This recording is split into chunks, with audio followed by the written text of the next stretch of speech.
Hello, everyone. My name is Kelly Carlton, and I'm the chair of Motion Media Design at SCAD.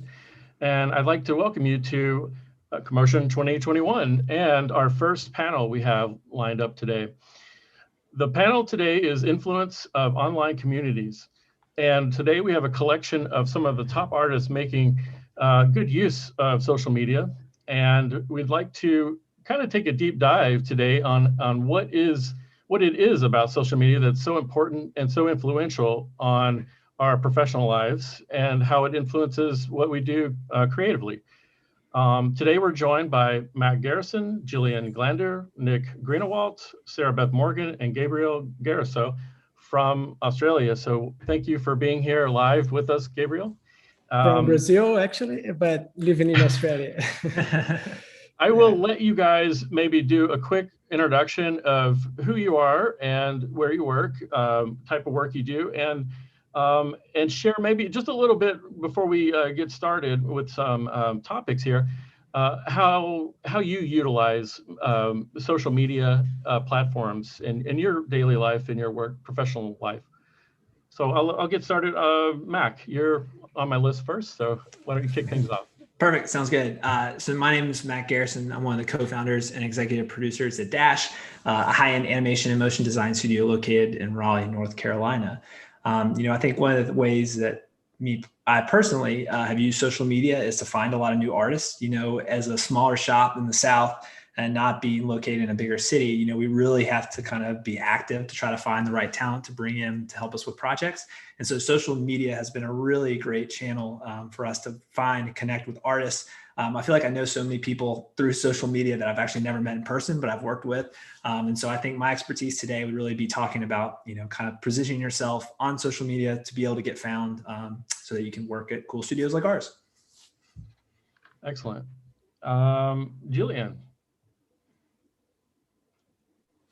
Jillian is not with us. Nick.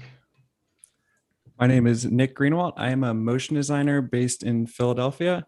I make a lot of tutorials for motion design and After Effects on YouTube.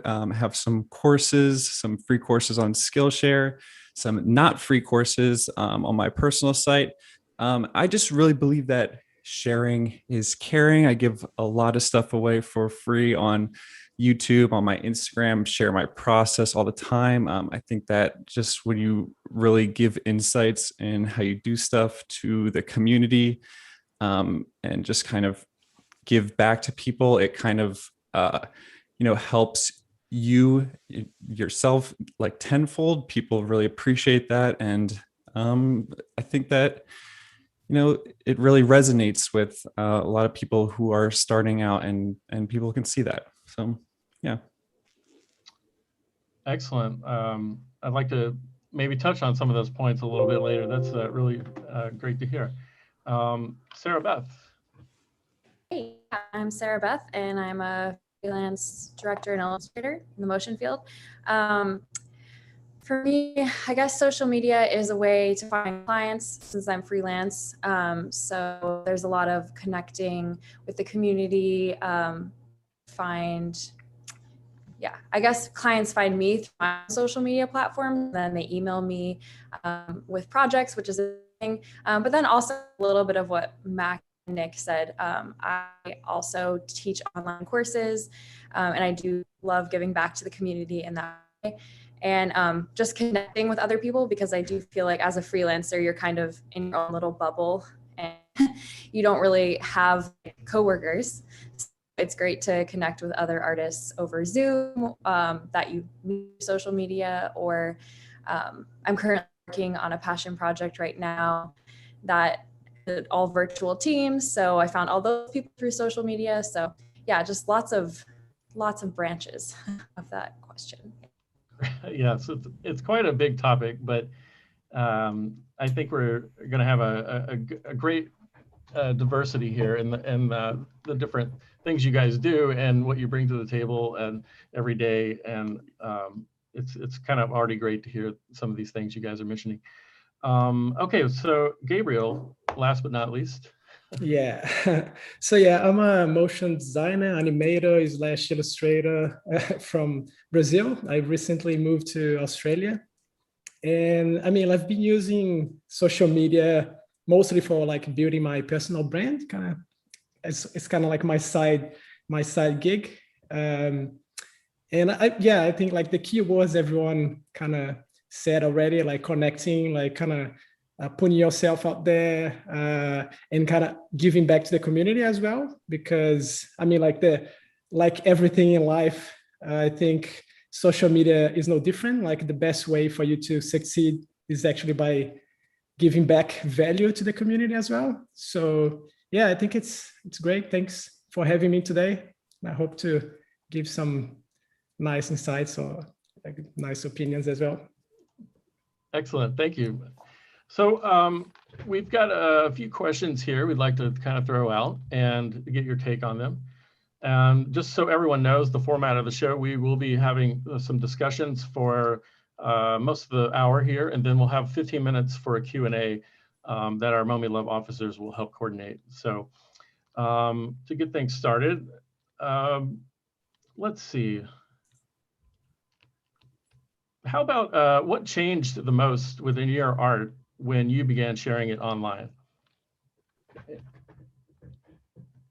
That first. I feel like for me, it wasn't necessarily about sharing it that made it my work better, but I do think that I did feel, I don't know if pressure is the right word, but the point where I was like trying to build a following and I tried to post like every day. And I think that made my work improve because I was just trying to put work out there quicker and quicker. And then obviously like being influenced by other people who are out there on social media happened as well. But yeah, I think just the accelerated pace at which I was posting made me improve because I was constantly making stuff. Right. You know, that makes me think most of us on this panel, probably we didn't grow up with social media.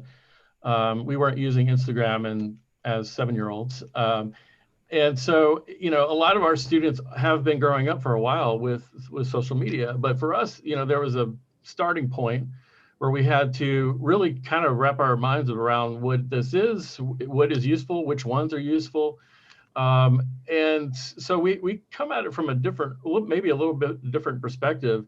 How do you evaluate, you know, these different platforms? How do you think about how many you should use, which ones are the right ones? Because you can't devote all your time. And I think that was one of the most daunting things when years and years ago, when I first started wrapping my mind around this, was I don't have time in the day to be on Twitter and to be on this and be on Instagram all the time. But here I am, and I'm doing it more and way more than I ever thought I could. How do you, you know, that's maybe there's a two-part question there, but how are you selective? And then how do you balance your time, and what kind of strategies do you have for utilizing it? That's a really great question, Kelly. I know from like a studio perspective, you have to be really strategic. And I think honestly, as a freelancer, you got to be strategic about it as well. So, you know, what is your personal strategy? What are you trying to get out of it, right? Because as you mentioned, you can't cover all your bases, can't do everything. So you have to look at, you know, what your persona is, what the vibe you're trying to get across is, what's the work you're trying to share, and what platform gives you the best opportunity to kind of create that stuff. You know, if you're making, you know, tutorials and things like that, then maybe like Twitch all of a sudden becomes really interesting because you can kind of show and share that stuff along the way, you know. But if you're really just kind of trying to share your portfolio work and some of the in-work progress, but maybe it's not trying to be as like, you know, education driven, then maybe just something like Instagram works well. You know, I know Clubhouse has been a new one that's kind of come into the fold, and particularly for us at Dash, trying to connect with more designers and illustrators and animators around the US and the world. You know, we've enjoyed that just particularly because it gives a voice and conversation to the piece. You know, I think a lot of things have been shielded behind keyboards, you know, on social media. So we've really enjoyed that. But I think to wrap that up, it's basically, you know, you need to think about sort of your plan. Where are you trying to do? What are you trying to achieve? Where are you trying to go? And once you kind of know that, and you can distill that down to either, you know, a 1 year, 5 year, or even a 10-year, like hypothetical goal, that's going to give more clarity, I think, to where you really need to be putting your energy and time.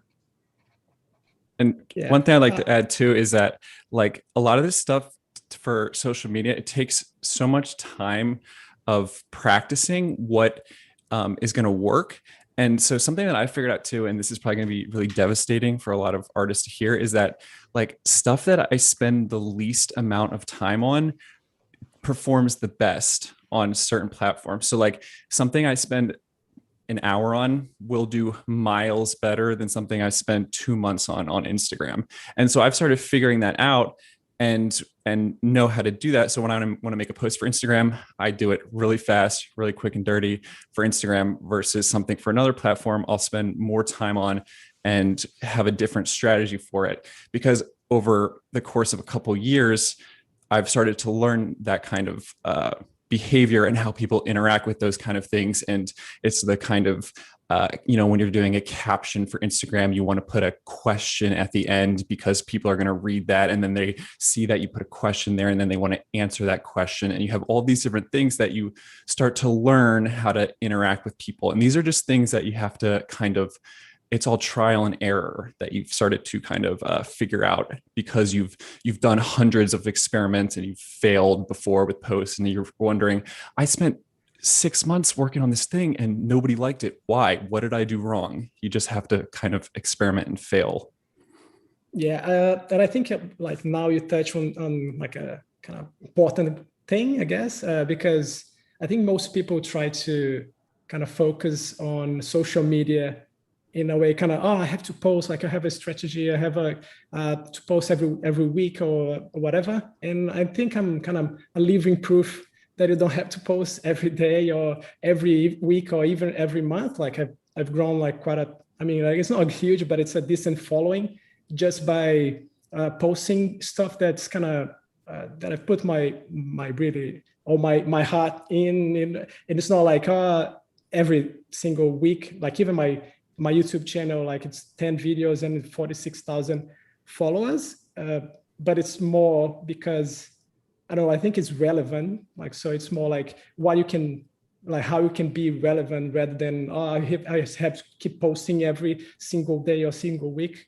So yeah, I think like take the pressure off yourself and do your work, show for yourself every day. I think that's the most important thing. Like try not to worry too much about having content to post, but then like show up for you every day, like do your studies and practice and create a content for yourself and not really for posting every day or every week. That's what I think.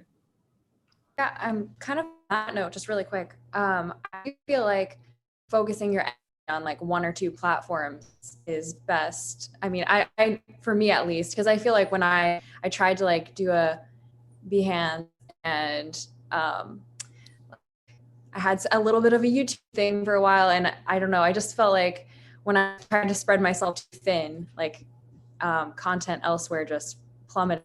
Yeah, and I also was stressed and wasn't worrying about my own mental health. So yeah, if you focus on one, I feel like that's usually better, one or two, but just a tip from me.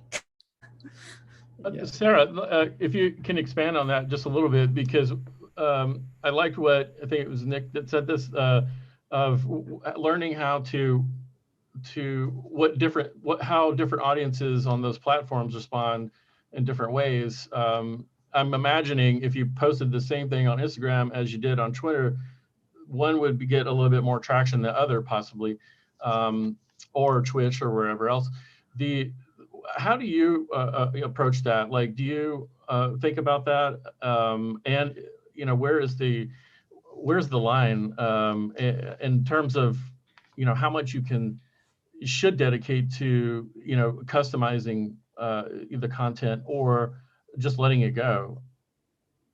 Yeah, I mean, that's a great question. I feel like some of y'all might be better suited to answer because like I said, I only really focus on one platform. I used to post the same image on Twitter sometimes, but I just don't have as big of a follower, and I wasn't as inclined to build a following. So I really post things on Instagram right now, or my website, which is a social platform. So I don't know if I have a good answer for I know from us, our end, we've tried to delineate like what is more successful on each platform. I know from like a Facebook perspective, people tend to be more open to more digestible content. So like reading more, so like longer link type posts. So it's not necessarily need to be as image focused, even just conversational and kind of writing stuff out that's more educational seems to do really well. Instagram has always done great for us with sort of just visual posts, things of that nature. Twitter has done great when it's just like little snippets and things like that. Like I think there's an unpolished thing that you can share on Instagram, which is really nice, and particularly with like stories and things like that. But from just like one line posts or just little snippets of things on Twitter has done really well. And then we're just kind of experimenting with some of the other platforms too. Like LinkedIn is kind of a balance. Like we really use LinkedIn to try to find new clients. So where I think like a lot of folks who are coming into the freelance world, you know, you're going to start finding Dash and groups like us on Twitter, Instagram, stuff like that. We're doing the same thing, but just with our clientele on like LinkedIn. So trying to have a little bit more like process-based stuff that we found really works well on LinkedIn, kind of showing how we're getting stuff, because most of that audience isn't as familiar with like how animation even comes into existence. And so kind of explaining a little bit of that has done well. But it kind of goes back to some of that same conversation, you know, experimentation with that stuff, and just not feeling like it always needs to be artwork on every platform, that sometimes you can do artwork on one, maybe it's more tutorial based on something else, or maybe it's just a little bit more behind the scenes or conversational on who you are as an individual. Because I think that's one thing that kind of gets glossed over a little bit, but is really important about social media is, you know, every studio out there is always looking for like a cultural fit as well. Like it's very important that you have great work and you can share that. But, you know, we're also trying to hire people who have a similar vibe as Dash, you know, just to know it's going to be easier to work with. And so I love going to freelancers' websites or social portfolios and just kind of seeing a little bit of like who they are, you know? So I think there's sometimes this tendency that like, oh, I just need to like share all my artwork all the time. But I personally love seeing like who these folks are kind of behind the scenes, you know, do they love to go surfing? Are they a big hiker? You know, all that sort of stuff. I mean, that just gives a little bit of personality to your work as well. So just not forgetting that it always needs to be work. It can also be some of your personal stuff as well, I think helps. There's also no right answer for it all too. Like it could just be what you like. Like if you like, YouTube will always be around. So YouTube's a good one. And Instagram's good and Twitter's good. Like LinkedIn is for people in suits, and Facebook is all bots and your parents. And what else is there? And TikTok is like, I'm scared of TikTok because it's all kids. So it's like, but that doesn't mean that any of those are wrong, but it's just like, that's why I don't do those, because I'm just scared of them. But whatever, you could be like a TikTok maniac or a LinkedIn maniac, and people probably kill it on those and have huge followings. But if you have a big following somewhere, you know, followings are loyal. They'll follow you around to other places. If once you have like a loyal fan base, they're great. They're great people. They'll follow you to the moon. Yeah, I feel Mac needs to give us some LinkedIn tips. Oh yeah, that's right. Once you get 500 plus connections, you're good. I mean, I was going to say, once you get in your 30s, you just start pivoting over to LinkedIn. Yeah. Actually, I was thinking. Go ahead. Sorry. I was actually going to say something about this, about the followers. You know, how do you view them? Or how do you look at that number? And maybe in the early days you stressed because 20 became 22, and then 25, then maybe 500, then 1,000. You know, you might stress at some points that you're not doing enough, or it's never enough. It's never enough. So, you know, okay, let's think about it this way. Like, how do you approach getting more, let's say, and how important is it? It's a never enough, and in Nick's opinion, and then what responsibilities might you have, or pressure to keep up with a number of followers? What does it change about you, or should change about you in that particular platform?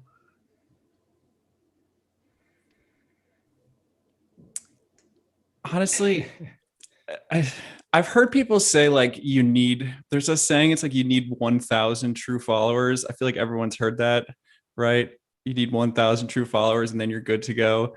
honestly, I don't really think it really matters. There gets to a point where you can kind of like feel it. You're like, you could feel you have like a good amount of followers. But I think that it's more of like a connection thing. Like once you have like a lot of people interacting with your stuff, a lot of people messaging you. And to me, it's more about like, you need to like actually be responding to people and responding to comments, responding to messages, being genuine with people. Because I feel like I've had times before where like I've been on the other side and like tried to message people that I really admire, and it hasn't always been a great experience. And like, I never want to be that for people. So I don't know if it's not like a number or a quantity thing. It's just like, make sure that it's always like a genuine, good connection for the followers, because if you do that with your followers, then it becomes like a permanent thing that they will always be not a good follower. It sounds like a cult. They'll always be like a good follower with you. Does that make sense? Totally. Yeah, No, no, that I is think, interesting. Yeah, very interesting. What do you yeah. guys think? Yeah, no, I mean, like, I feel the same. Like, sometimes people reach out to me and like they kind of surprised that I'm even just responding, and they're just like, really, there are people that doesn't like respond to like direct messages or something. I'm just like, yeah, I just try to be really real and like treat everyone like, because if people like spend some time writing to you, so like just respect that and give back, because they're like supporting you and give you the likes and the whatever the comments that you kind of really want. So like give back as well, like by giving attention to them as well. So that's, yeah.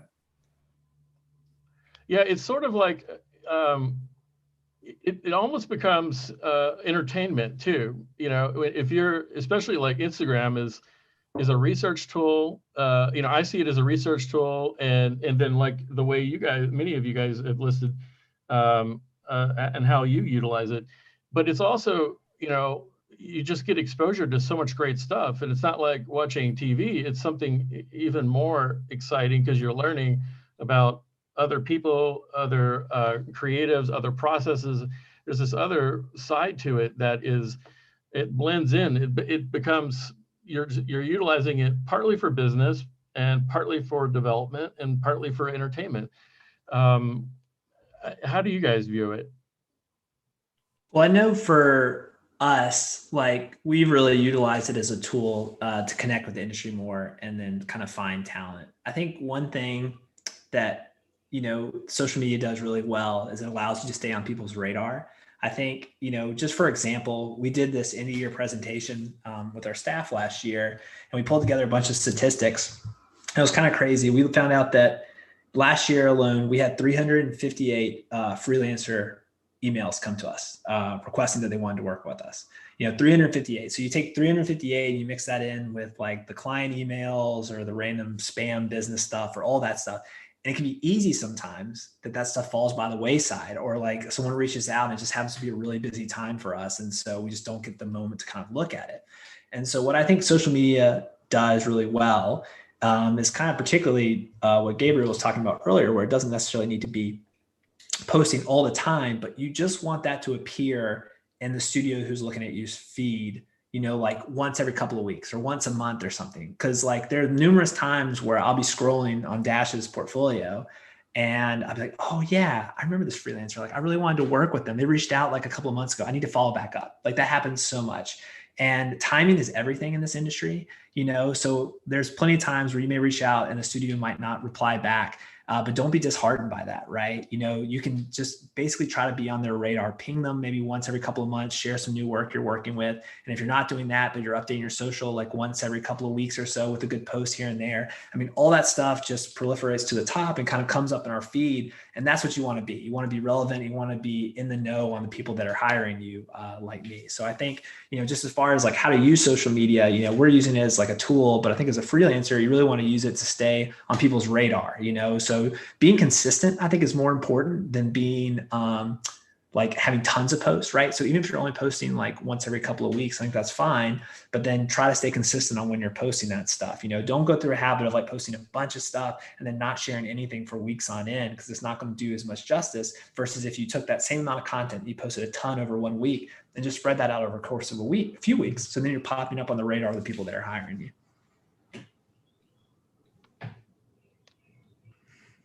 That's a great point, Mac. Just giving a moment to see if anyone else had a comment. One of the things that the students ask a lot, and we talk about a lot, is we obviously design community, but we also think about the larger community as a whole, and we talk about change, and we talk about how we can be influential as artists.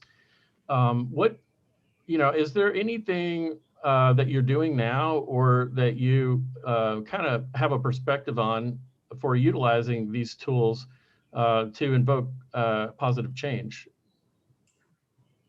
Yeah. Or do you stay away from it? Or is that something that's taboo?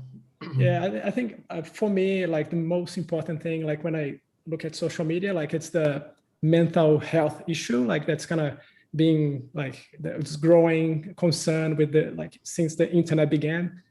And I think one of the things we can do to help with this kind of stuff is just by being open and real, like in the way, like even by showing process, like behind the scenes and stuff that are not polished, like so people can see they're like, no one is perfect. No one is like, everyone has its like shortcomings. Everyone has problems. Everyone has struggles, and things don't just like get out there just like perfect. So like you're not, because we tend to look at like our heroes and think they're like different people, and like and try to compare ourselves. Oh, I'm not good enough.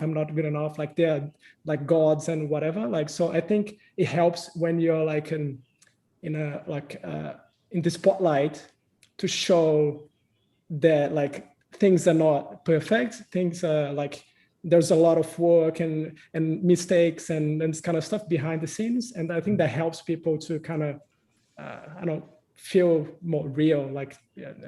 And it's a trend like right now, even with companies, they call it UGC. So user generated content.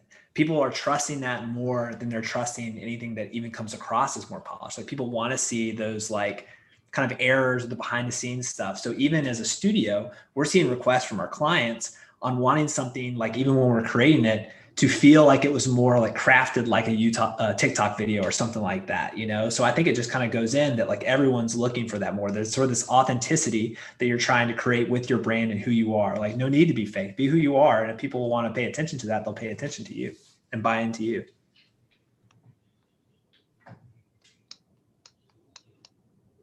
I think that's a great point. I've never thought about process being something that can maybe bring us together, or lift the veil a little bit and make us feel like we're more connected and not as distant with the magic that must happen in the studios, and then compare it to what you do every day in the classroom. So I've always felt the value there, but that's interesting as an online tool to have that outlet for people to get more connected and feel like they're more connected, or it makes you guys feel more approachable to them potentially. So this is all kind of circling around this idea of being having a connection with that other individual, not just seeing it as this entity that exists online, and you're amazed when someone does have an interaction with you later. That should not, it should feel more common that you would be able to hear from someone that you connect with. But so that's a very interesting thing to come out of these discussions this morning. I believe we're at right at 12. We probably should be taking a few questions. Maybe we're right on the not quite at 12.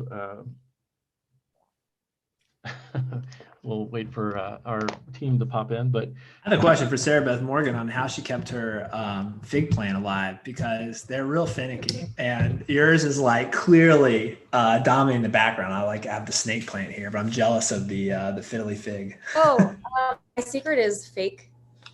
Oh, it's fake. Nice. That's amazing. I have killed about 5 figs, and at this point, I was like, you know what?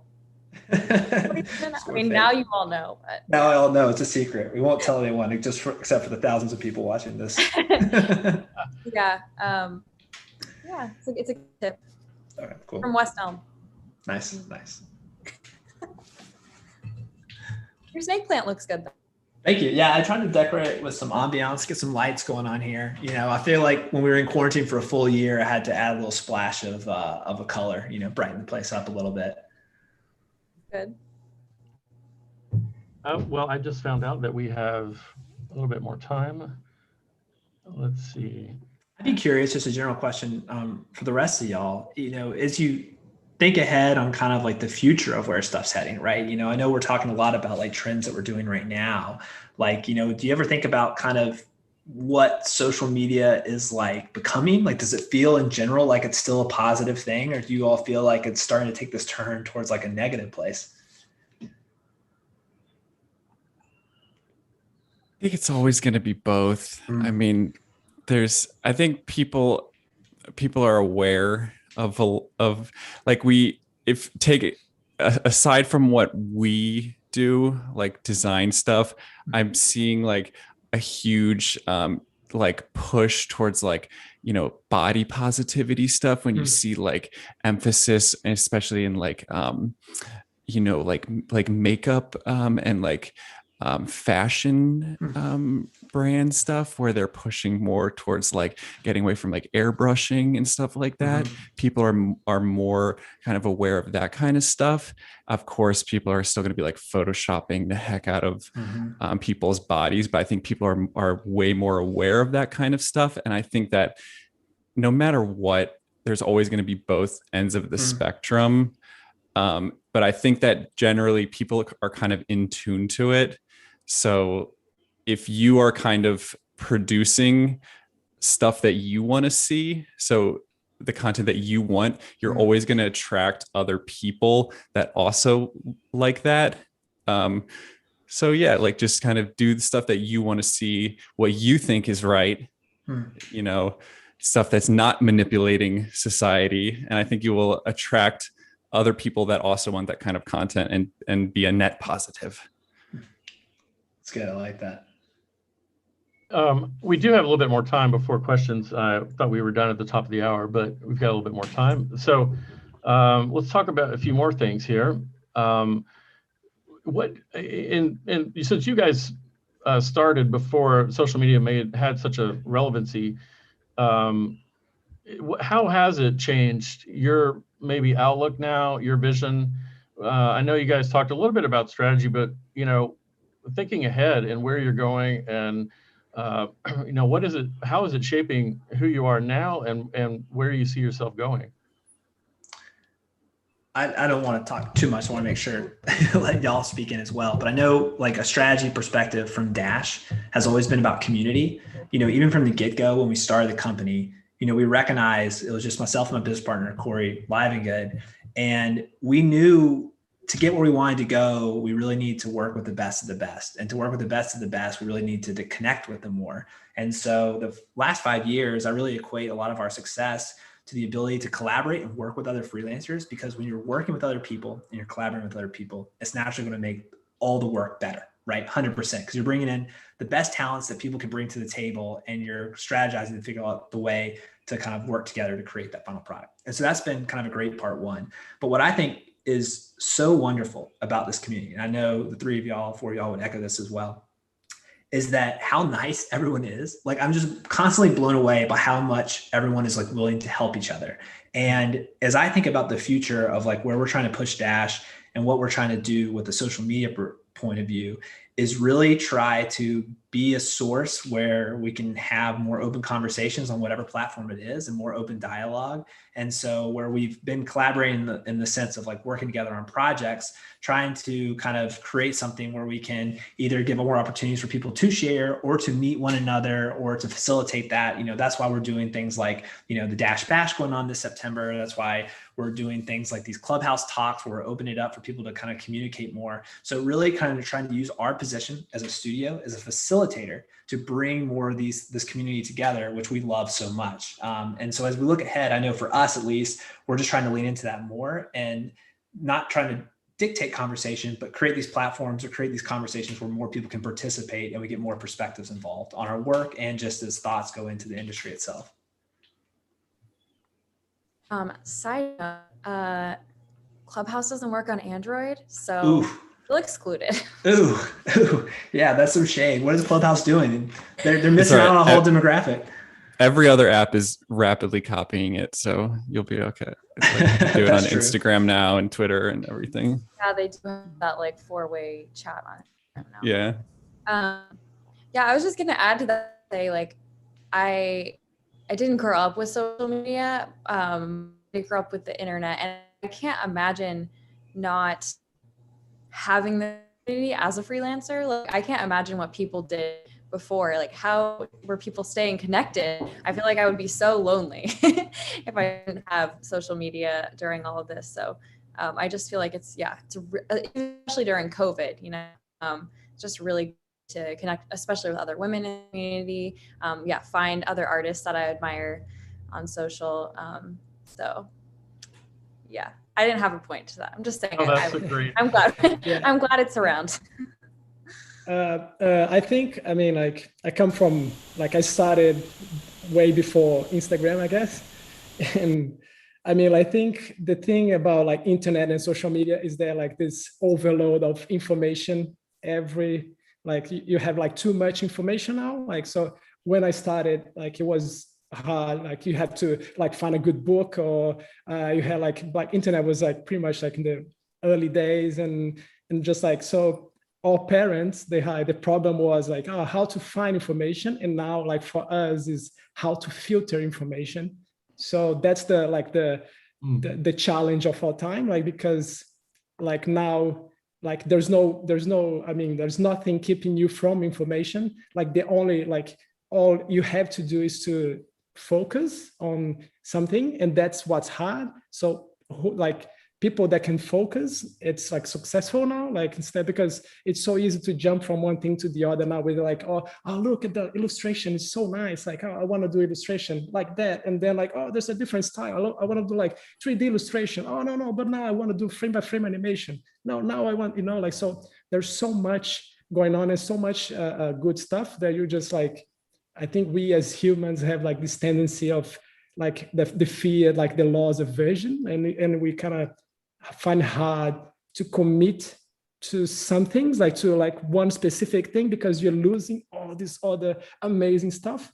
But I think like people that are really successful right now are the ones that can really focus and choose like one thing. I struggle with that a lot because I still like, I want to be a great animator and I love illustration as well. So, and like I dropped 3D like some time ago, but I'm always trying to drop things to focus more and more, because I think I benefit like from that, because there's not enough time in the day to learn everything and to focus on everything. Even like as Sarah though, like even social media, like you have to pick 1 or 2 or 3, so like you can focus. So I think like the thing of our time is like focus. Who can focus, like, is gonna be successful. It's not like being special or anything. It's just like if you spend time doing whatever you focus on, like you're gonna be good and you strive. So that's what I think.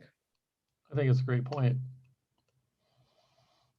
Focus is in a industry that is becoming more and more scattered and diversified in so many great ways, but you can't do everything. You do have to have a focus, but the idea too of being a generalist is is such a positive thing now that we talk about a lot. That you are good at designing and developing several different key areas. And it used to be when I was starting in the business, it was not. It was generalist was someone who was good at production and can do 3D and can do 2D and other things. Less of a design kind of thought of as a designer, but that was 30 years ago.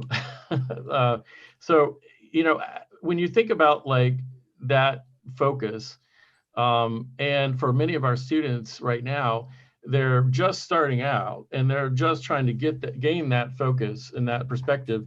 Whereas you guys may have had it a little bit before all this. How does someone, how do you choose those platforms? How would, what's the connection that a student or a young professional have starting out to dedicate and focus on those right platforms in those right areas? Because they may not know where their path is going yet, but we're asking them to pick a way.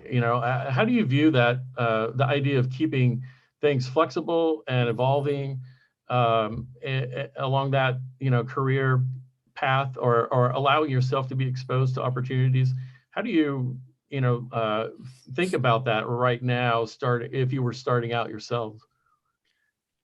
I think it's whatever makes you most excited. So like I went to school for graphic and interactive design. So I was working on, regular, I guess, flat design, like making brochures and laying out type design.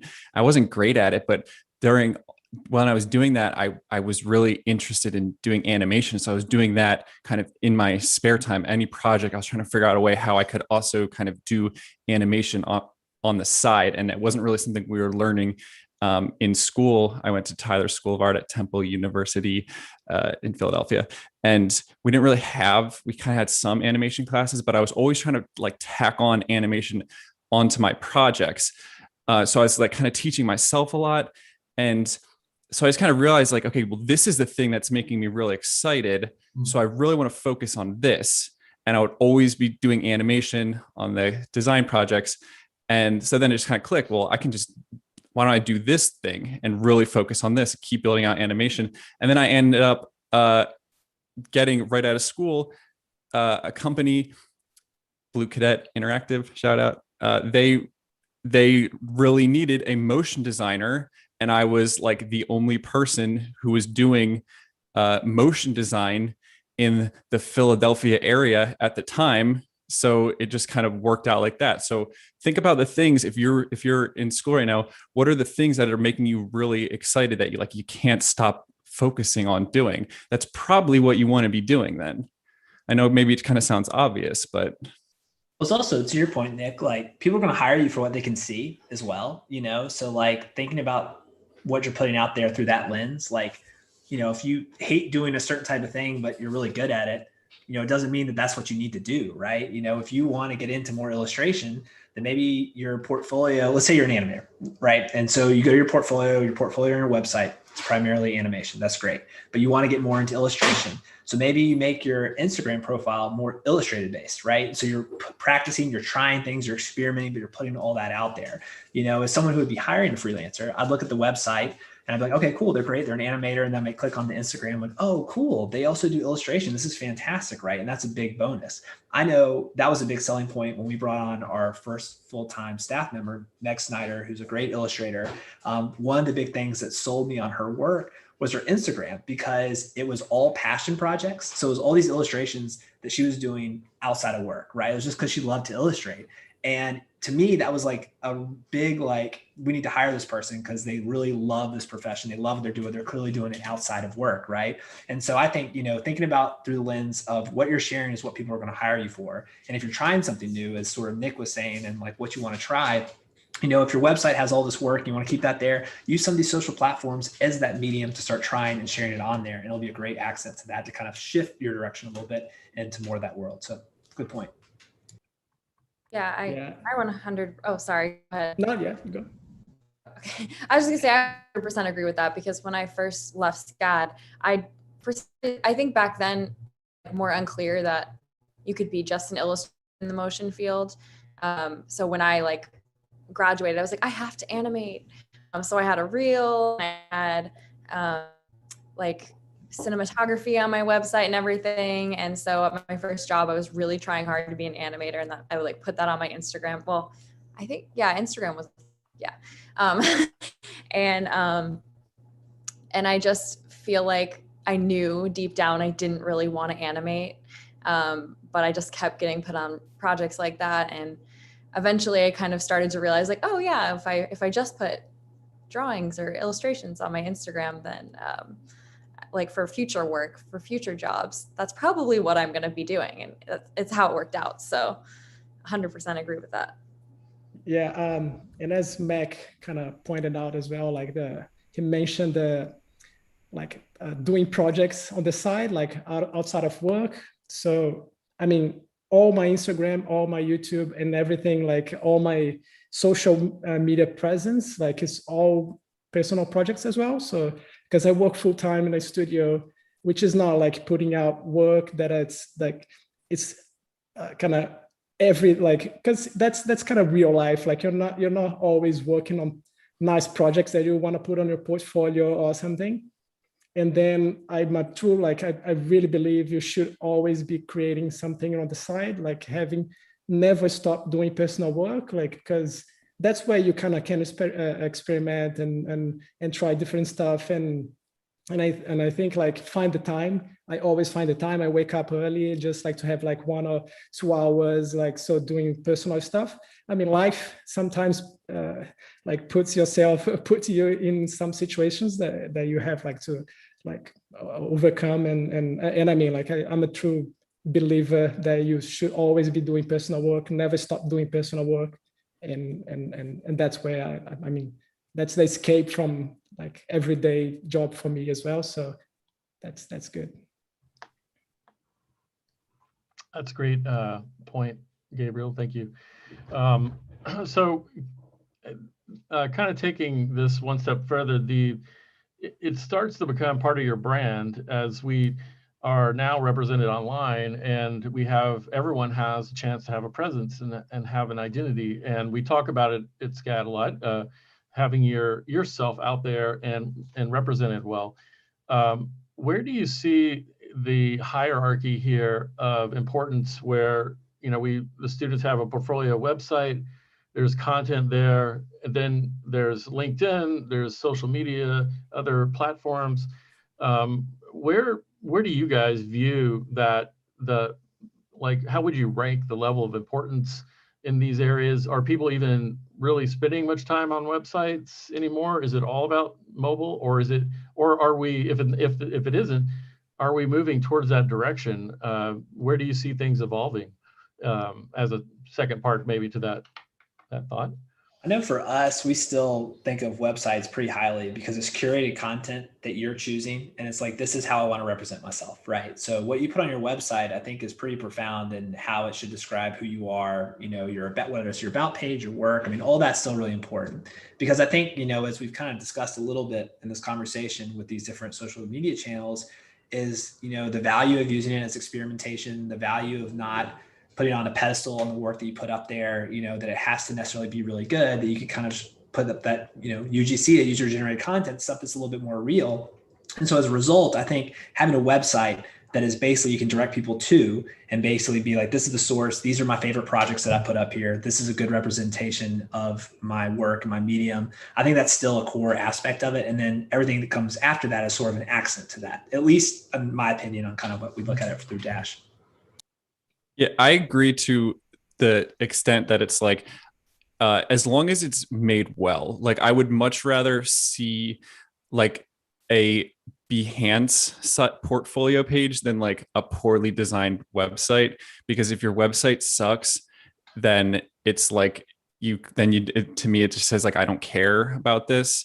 So like and if you can't make a good website, then just make like a Adobe portfolio or a Behance portfolio that just has like your best work on there. And that's totally fine. But also really important thing about your portfolio is like, you don't put everything on it. Like 3 projects, 4 projects, your best stuff is fine. It should just be pick the top stuff. If you have a project on here there that's not good, then to someone that's looking at it, we're going to have to assume that what else is in your portfolio that's not good, or is like your other work going to be at that level? You got to leave don't let us assume that, if people that are looking at it, because I only have like 4 things in my portfolio. Just every time you have a new good thing, chop something out. People that are looking at it, that want to hire you, they don't have a lot of time to be looking at stuff. You just show them the best thing. I will say that I feel like it's definitely true in the motion industry. Like producers are going to be looking at your website, like a production coordinator who's emailing you, they're checking that out. But if you're doing anything else, like I do some illustration, I do feel like a lot of brands like just browse Instagram. If like social media coordinators, if they're trying to like hire someone to make something for their Instagram or something, or I guess, I don't know, like you said, TikTok or LinkedIn or whatever. But for me, since I know Instagram, that's what I'm going to talk about. But I definitely feel like it can go both ways. It just depends what types of clients you're trying to attract. Because if you are just purely trying to work in the motion industry, a website is probably a great place to start. But there might be other brands out there that you want to work with.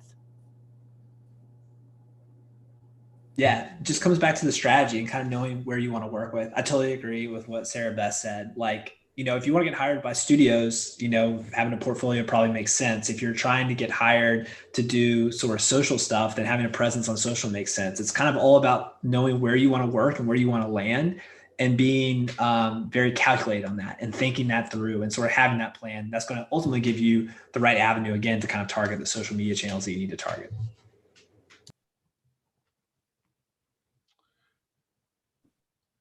Gabriel, any thoughts? I will jump forward here if not. Yeah, it's fine. Thinking a little bit more on we've kind of circled around this question, but thinking a little bit more of how it's personally impacted you. How can you say that it has or hasn't been a influence on your own creativity, in your own process, in your own work?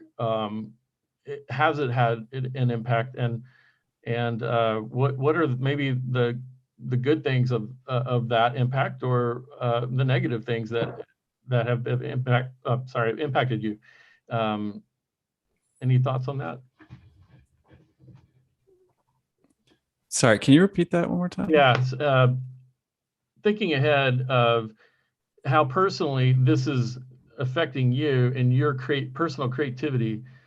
How has these platforms influenced you, not just to communicate and learn, but to obviously influence your style, your creativity, maybe in a good way or bad way? What are maybe some of the positives and negatives there?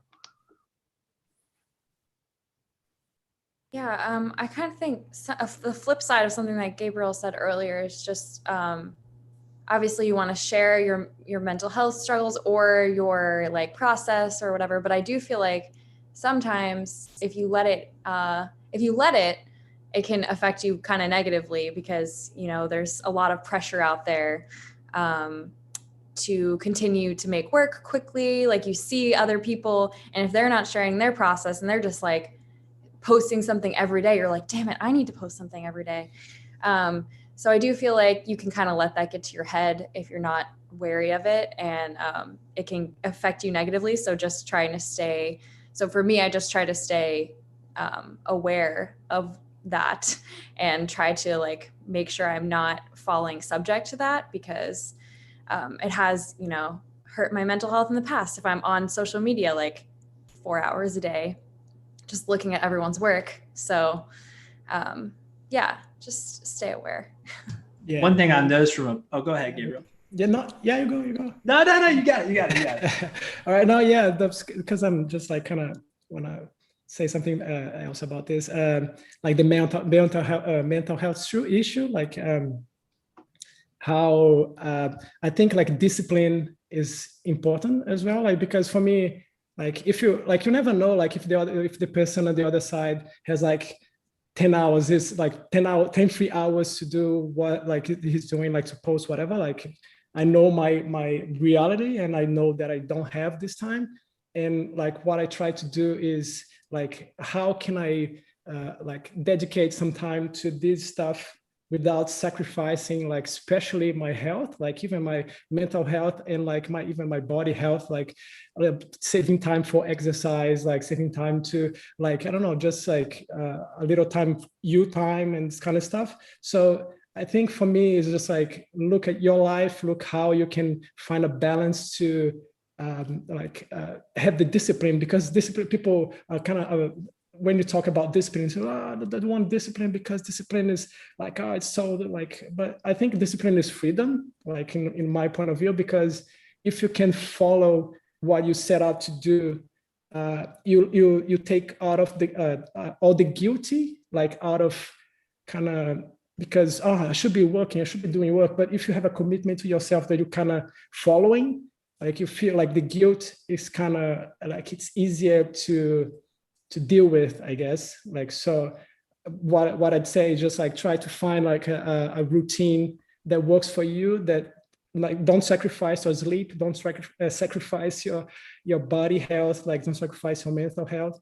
Just like show up for yourself every day, and that's it. Like even if it's like for, like you said, like a half an hour, like that's fine. Like, but don't worry too much about like, I have to, but like that's your life, that's your like don't push yourself too hard. Like people could be posting like every single day, but they could be like ruining their health or their sleep or whatever. Like don't do that to yourself. Like I mean, like that's what I try to do in my life. So discipline for me is key.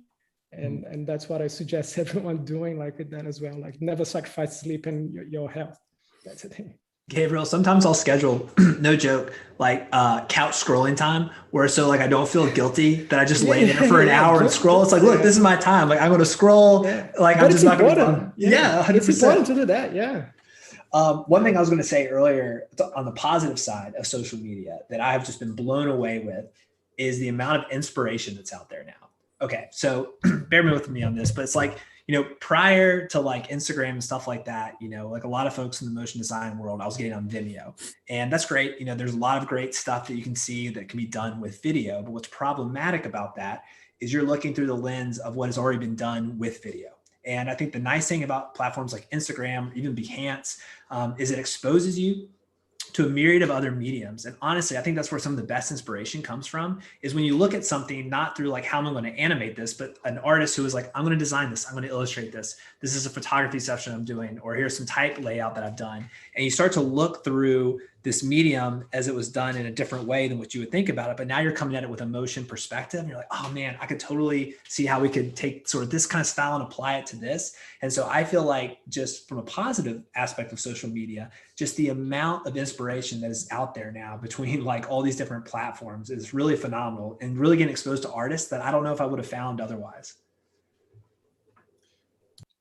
I mean, like everyone else said, there's the negatives are kind of obvious. Like, I mean, humble brag, I get hundreds of notifications a day across every platform. Not all of them are nice too. I mean, most of them are nice, but like the thing is, it's hard to keep up with that because you want to see them all. I really want to see them all. I want to respond to everyone. Like I lose track of notifications in my personal life, like friends and family. And it's like a weird thing to try to balance. Like I won't respond to people in my personal life for days because I just lose them. And then like it feels like, since when you're working for yourself, like it feels like every minute that you're not doing something, you're like losing to other people, like in a way, like it's like a race. Like anytime you see something someone else posts, like, you like, now I gotta like be working on my own stuff to like, keep up in a way. But, I think that's also can be a good thing. Like, you have the freedom to be doing your own stuff all the time and keep working. And obviously the pros here are that we have the opportunity to have these kind of amazing support systems, and the ability to just instantly connect with everyone that is supporting us and appreciating the work all the time. And like all these platforms, these new things that are coming out instantly all the time that are giving us new ways to share our work and promote it and connect with people. And it's very exciting. And yeah. A great point. I think there was no playbook for this, and then these things aren't verified. This content it's still very almost like a bit of a wild, wild west sort of feel, that it's got a purity to it that people are just doing, and we're just absorbing and reaching and researching and developing ideas and sharing them. But it's not official. This is, maybe it's good, maybe it's not. Who says it is? And if a follower, to your comment there, Nick, some followers might, if you probably don't have, let's say 10% are not good comments, how, you have to think about, if you let that affect you or not. It's kind of like you posting something on YouTube and 10,000 people like it, but 500 don't. We're going to worry about the 500 that don't like it, and why wouldn't they? But if you do the math, that's pretty good, appreciation number there for that many people. So how do you focus on that a little bit? And the takeaway there, do you distance yourself from it at all, or do you let it influence you? I mean, I'm kind of weird. Like, I feel like I have a pretty good outlook on everything. Like YouTube like holds bad comments. Like, it knows, it has like a special section for comments held for review. And honestly, they usually make me laugh, like the really bad ones. And like, I always have someone, they're probably watching this, who immediately downvotes all of my videos. Like, I instantly always get one downvote, and like that always makes me laugh. So like usually like bad stuff, it doesn't really get to me. And also like I'm a white dude, like a very handsome white guy. So like the stuff, like if I wasn't, like, things, I feel like people in a different situation, like the hate could be like a lot more like targeted and severe, so I don't know. I think that I just have to kind of, when you're in like a situation like this, you have to just brush it off. You can't take it personally. You don't respond. You just roll with it. You just accept it. You understand that the people that are doing this, they're probably a person who they're not having a good time, or they're trolling or something like that, to be kind of being hateful. Like, I don't know, you don't really let it affect you, because they're most likely having a bad situation themselves to be doing something like that. Yeah, and we're like designing for clients too, as well. So like, I make something for a client, they're happy with it. That's fine. You don't have to like it. That's fine. It's design. I'm solving their it doesn't problem. matter. And if it's a personal project, I like it. I don't care if you like it. I enjoy this, That's a great point. It just made me also think of, as many haters as there are out there, there's always going to be a few. If you're reaching out to a massive amount of people, potentially, you always have the praise anything people as well. Anything you put up, it's like, oh, this is amazing. You're amazing, and I think it's always great to have the vote of confidence there. You're not always going to get the critical comments that could be a little negative, but at least helpful, which is what we would always value. It can be a bit squirrely, I think, that process, but it'll be interesting to see how this does evolve over the next 5 years. I can't believe what it's done in the last 5 years. I think we're right at the time here to take some questions. So Anna, our Mommy Love co-president, is going to switch us to another platform or another Q&A screen.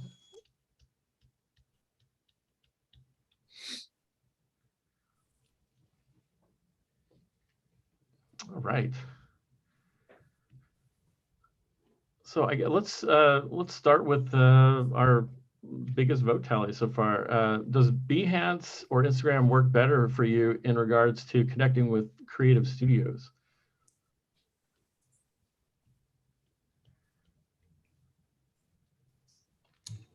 Honestly, I think both work fine.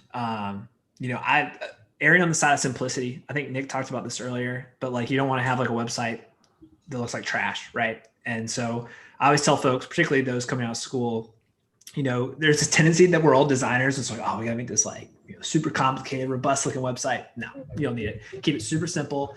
Put the value on the work that you're putting up there and just use something that's a little bit more templated. So, whether that's Behance or Instagram, Behance is going to come across like a little bit more of like a website portfolio in my mind. That's sort of like how I kind of look at it when people send me Behance portfolios. Instagram, I think of as like a little bit more of what we were talking about, where you can kind of share a little bit of everything. And so if you want something that's a little bit more curated, I think Behance would be a good direction. If you want something that has a little bit more diversity and a lot of your skill sets of kind of what you're sharing, then I think Instagram works better in that regard. So it just kind of depends on what you're sort of looking for.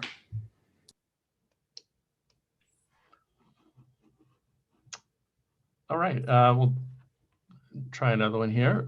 When viewing someone's online work on a social, other than the quality of work, what makes it stand out to you? I think for me, just like seeing what someone wrote about their work, and if there's like a story behind it, if it's kind of like a personal thing that means something to them.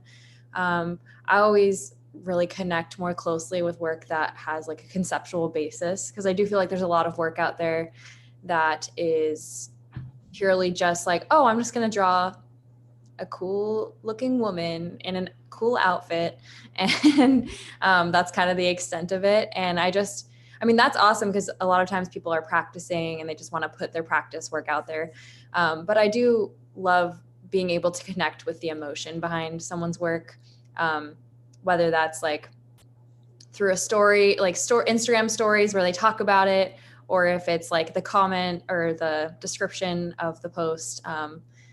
That always like means a lot more to me, and I'm going to remember it for a lot longer than just some visual thing that has a hashtag. Also, process is always interesting, because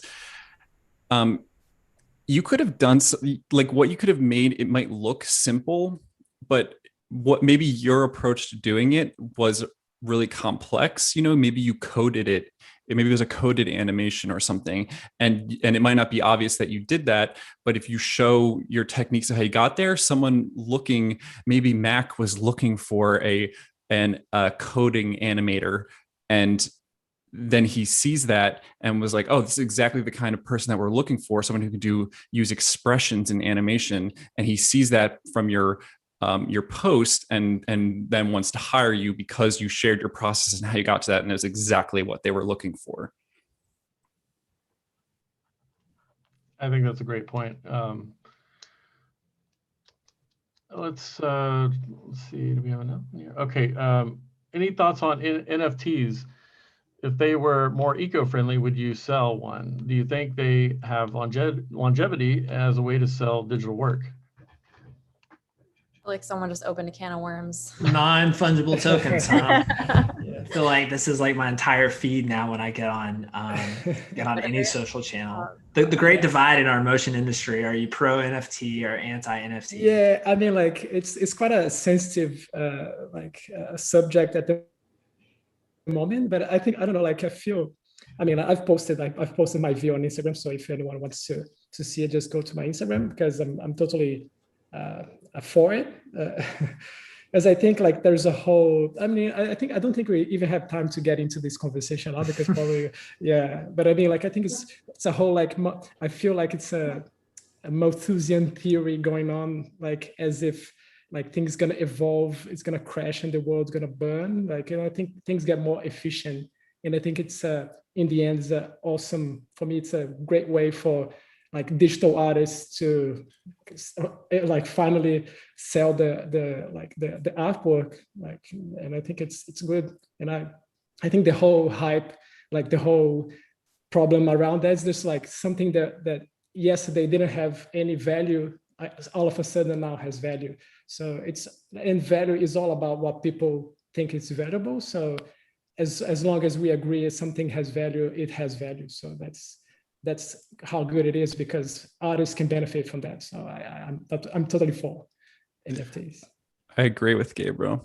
And the answer to the question, yes, I would sell them. I've sold a bunch. YouTube uses the same amount of energy. So we are all participating in this this energy crisis right now. Everyone watching it is all participating in this problem. I think there's a lot of misrepresentation of what's actually happening with it. And people have been reading a lot of articles that are kind of misconstruing the problem. But I think that give a little more time and people will start to kind of understand the truth, I guess. Well, I think it's time too. It's so early in this phase. I'm not going to hate on another artist for delivering something on a new platform, right? Like if people were trying to create something, that's great. You know, even if it's not for me, I appreciate what other people are doing. I appreciate the artwork that's being infused into it. I think maybe where the hate is coming from right now is just how quickly this rose and how saturated our industry is with this conversation, that it's just really creating a vibe, because people are like, man, I'm so tired of hearing about this.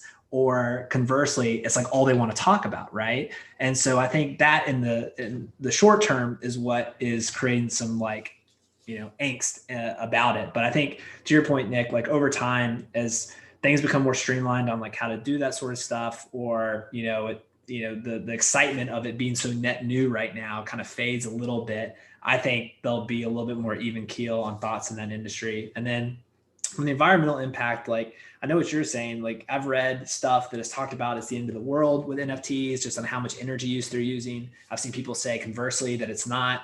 I think, ultimately with any net new thing, there's just a lot of figuring out. So that's my neutral comment on NFTs. It's funny, Mac, earlier, I think you said, what I love about this industry is everyone's so nice and helpful with each other. And I was like, oh gosh, like I felt like that until there was like the NFT thing. I mean, everyone is still really kind and nice, but when it comes to that, it's just like you're very opinionated one way or the other. Yeah. So everyone was oops, sorry. Go ahead. I was gonna say everyone was nice until artists started making money selling art, and then everyone got really nasty really quick. That's a great point. Plus the scale, the prices were either really just overpriced, or there's things that are basically giving it away, and it's just sort of like such a unknown beginning to all of this. But I think it's pretty exciting.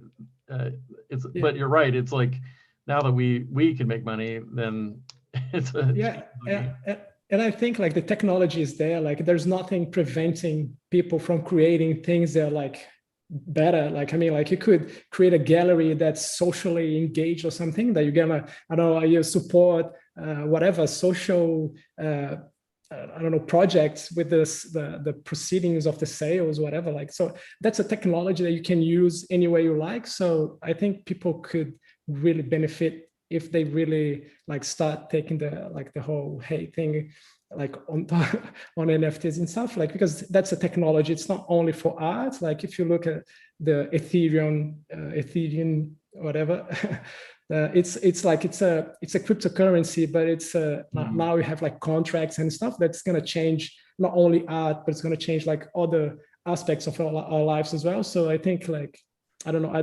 think we have to embrace technology instead of just like bashing it, I guess. That's a great point. I think we have time for at least one more question here. I want to get to one that focuses more on maybe social change here. Do you think companies use social media as a means of finding and hiring creatives from minority groups that are underrepresented in our field, or is it more just about the work? Oh, for sure. I mean, I can speak personally about that with Dash and the BLM movement that had happened last year. I understand very clearly that myself and my business owner are white, right? Our studio is predominantly white. And so when everything was going on with BLM, I know that we felt like we had an obligation as hiring managers and people that had the ability to bring folks into higher up positions or creatives in the POC community into the fold, that we had to do something about it, right? And so we used Instagram a lot to sort of just start to find and keep track of other artists that we want to keep on our radar to start bringing into the fold. So we used it a lot there. We also implemented a POC internship program, mentorship program at Dash that we've been doing. We had about, I believe it was 8 individuals participating in that. But a lot of that was used on social media and trying to connect with folks there. And so that was a really big thing. So we're just a microcosm. And so, our studio of 11 people, is just a little thing, but I imagine and know for sure that other companies, if they're doing anything similar to Dash, I'm sure they're doing it as well. Anyone else? I feel like the great thing about social media is it can break down any barrier. Like you can just be instantly connected with anyone, anywhere. And whereas without it, you would only have access to people immediately around you. So because of social media, you can grab anyone from any part of the world, and it only matters what their work is like. Boom. That's all you need to go off of. Yeah, I definitely, I mean, I'm not a company hiring anyone, but I do feel like having access to social media kind of like, I mean, obviously there's still the social echo chambers, excuse me. But I do feel like if I didn't have that, I'd be even more of a bubble, and I wouldn't know as many artists of color or artists from minority groups. So it's been really cool to like actually be able to discover more artists through social media that I wouldn't have normally discovered. I tend to agree. Let's see, I think we can get one more in maybe. Let's see, what have we not gotten to?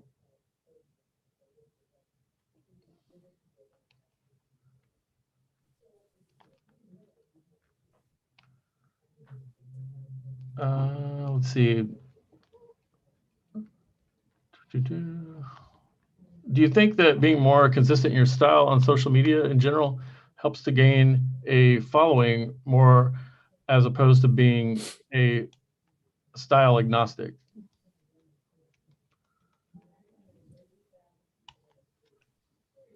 Well, I do agree, I guess, from my observation. That's something I'm trying myself, I guess, like, 'cause I think it's hard. That's one of the things that's hard to focus on one style as well. Like, so I think it's all comes down to loss of vision again. Like, we're just like, I want to do like all the styles, but I think if you can focus, you can benefit from that for sure. Because I think like most successful profiles I see out there, they're kind of concise. They have like something that ties everything together. It's not like all over the place. So yeah, I do agree. I do think being consistent is beneficial. Yeah, I would say number one is do whatever you want. Just above anything else, do whatever you want, do whatever makes you happy, be you. But asterisk on that is, yeah, it's important for a while to like have a style, have a thing, hyper focus, niche down, and like try to stay consistent and see if that thing works. Like, so for me, it was like, I'm going to make After Effects stuff and do that for a while. And I grew on that for a long time because like that was working for a while. And once that worked for a while, then I was kind of like, okay, this is working. And now once I got a lot of followers, now I'm like, okay, now I kind of want to like do whatever I want now. So that's kind of what I would say. Overall, do whatever you want, but if you can, like, try to do one thing that you're really good at, focus on it and grow using that, because then you'll attract people that like that one thing. Yeah, but I will say, just like, I agree with that, but keeping in mind that I feel like when I left school, I didn't even know how to illustrate yet. So I kind of used my social platforms as like a place to experiment. But like Nick said, sticking with the style for a little bit, seeing how people react or if you're enjoying it, and then maybe switch it up and try something else.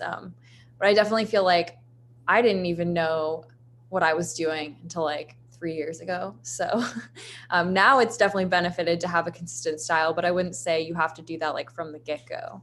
Oh yeah, I agree. Yeah. I think those are great comments and a good thing to maybe end this discussion on. Great things to think about. And we're a little bit past our time, but we should give you guys a break and get ready for, I guess we're going on a lunch break soon, but then we'll be back at it with portfolio reviews. Thank you guys for joining us today, and appreciate all the great insight and amazing perspectives you guys have, and I know our students do too. Well, I will say goodbye and good luck to all of you, and welcome to CoMotion 2021, and hope you enjoy the next 3 days. Yeah. Thanks, everyone. Thank you. Take care, guys. See you, everyone. Bye. Yeah.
All right.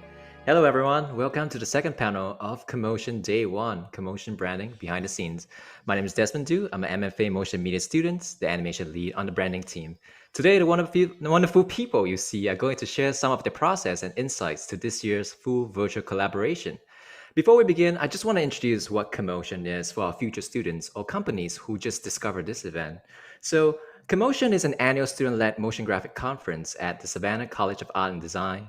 The event is organized by the Professional Student Club, MomiLove, and MomiLove invites top motion design companies each year to host portfolio reviews in which students show off their body of work and receive valuable feedback.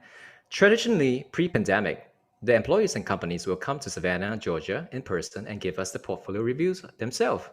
But this year we decided to do it all virtual, right? So, and everything's going well. Some of these companies include Bug, Giant, Immeasuring Forces, Swarovski, and even Facebook. Most often than not, these reviews serve as a bridge for students to land internship and job offers. How neat is that? And so today our discussion is not really, it's more about like how this event is produced, so the inception of like each year's creative direction. Every year, we have this CoMotion branding contest, which is held in the fall quarter. So sometime around September, when students given an opportunity to pitch the creative direction for next year's CoMotion title sequence and event branding. All submissions are anonymous, and the winner is voted on by the students in one of the club meetings. The winner gets to become the creative director and select the team members to take on the design and animation of the CoMotion title sequence and the event deliverables such as graphic design, social media posts, experiential design, and web design. Being part of the team is a prestigious role in serving the MomiLove community. We have a lot to share today, like how is it like working remotely for CoMotion, and the creative direction, design, animation, and so on. So let's start off with introducing each one of us, and starting off with our creative director, Yuying. And I'm the creative director of the CoMotion branding team this year. And I'm a motion media student and I'm MFA illustration student. And I do directing and some animation and some design in the team.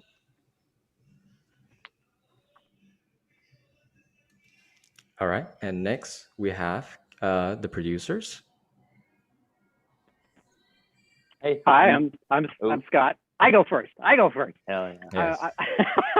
I'm Scott. I'm the co-producer. I'm an MFA student in motion media, and right now I'm currently in St. Louis. Nice. I'm the other producer. I'm Kagan. I'm also Momi MFA. I was mostly just the guy who talked during the all team meetings. Hello, I'm Kathy. I'm the lead designer for this year, and I'm a senior student from MOMI. And for our team, we're responsible for design and style frames for the title sequence. Hi everyone, my name is Mel Petzel. I'm a junior here at SCAD with a BFA for Motion Media. The graphic design team was responsible for this year's title cards, itineraries, gifts, postcards that you guys will be receiving, and any other social media graphics that you see today. Hey everyone, my name is Alex Campbell, and I'm currently a senior at SCAD, and I'm getting my BFA in motion media design. My role in the branding team this year was being co-lead for the experiential team, and we were responsible for our lovely Hubs virtual space environment and AR postcards and the work that we did with the Instagram account. Hi everyone, my name is Alexandra Marca. I am a sophomore MOMI student obtaining my BFA at SCAD, and this year I was in charge of the documentary team, which produces the physical process book, as well as this year we added a process page, which documents all of the hard work that all of the other teams put together. Hi everyone, my name is Andrew Goodridge. I'm a UX design junior at SCAD, and this year I was the web development lead. I was in charge of overseeing the design and development of the CoMotion 2021 website. Nice. All right. Thank you all for introducing yourself. And just to remind our viewers, there'll be a Q&A section at the back of this panel around we'll reserve the last 10 minutes. And feel free to use the link in the live chat, the Pigeonhole link to write in your questions. And so let's get on to the first segment of this panel. Let's talk about the creative direction. So Yu, can you tell us what is the creative direction for the title sequence, and how did you come up with the idea? Okay, I'm going to share my screen.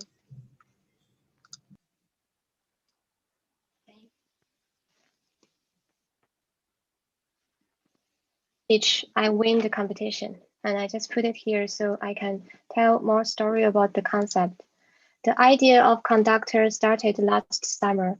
The epidemic was getting worse, and I was read a lot of news about theaters closing and artists unemployed. This is the first time I felt that audience is so important to us. And the SCAD Museum Theater has also been closed, so we are not able to have a conference in the real world like last year. Conductor is about the process from death to rebirth. I want to express that even if the pandemic affects our lives, it will not affect our enthusiasm of creativity. The story begins with many dead musical instruments, and the conductors direct them to play a grand symphony in the SCAD Museum Theater. So I have a logo here and nice style frame design. This frame is deleted right after the competition because it sucks. And I start with some lonely instrument in lonely scene, and they start to have some dynamic, and they start playing music, and we have conductors here.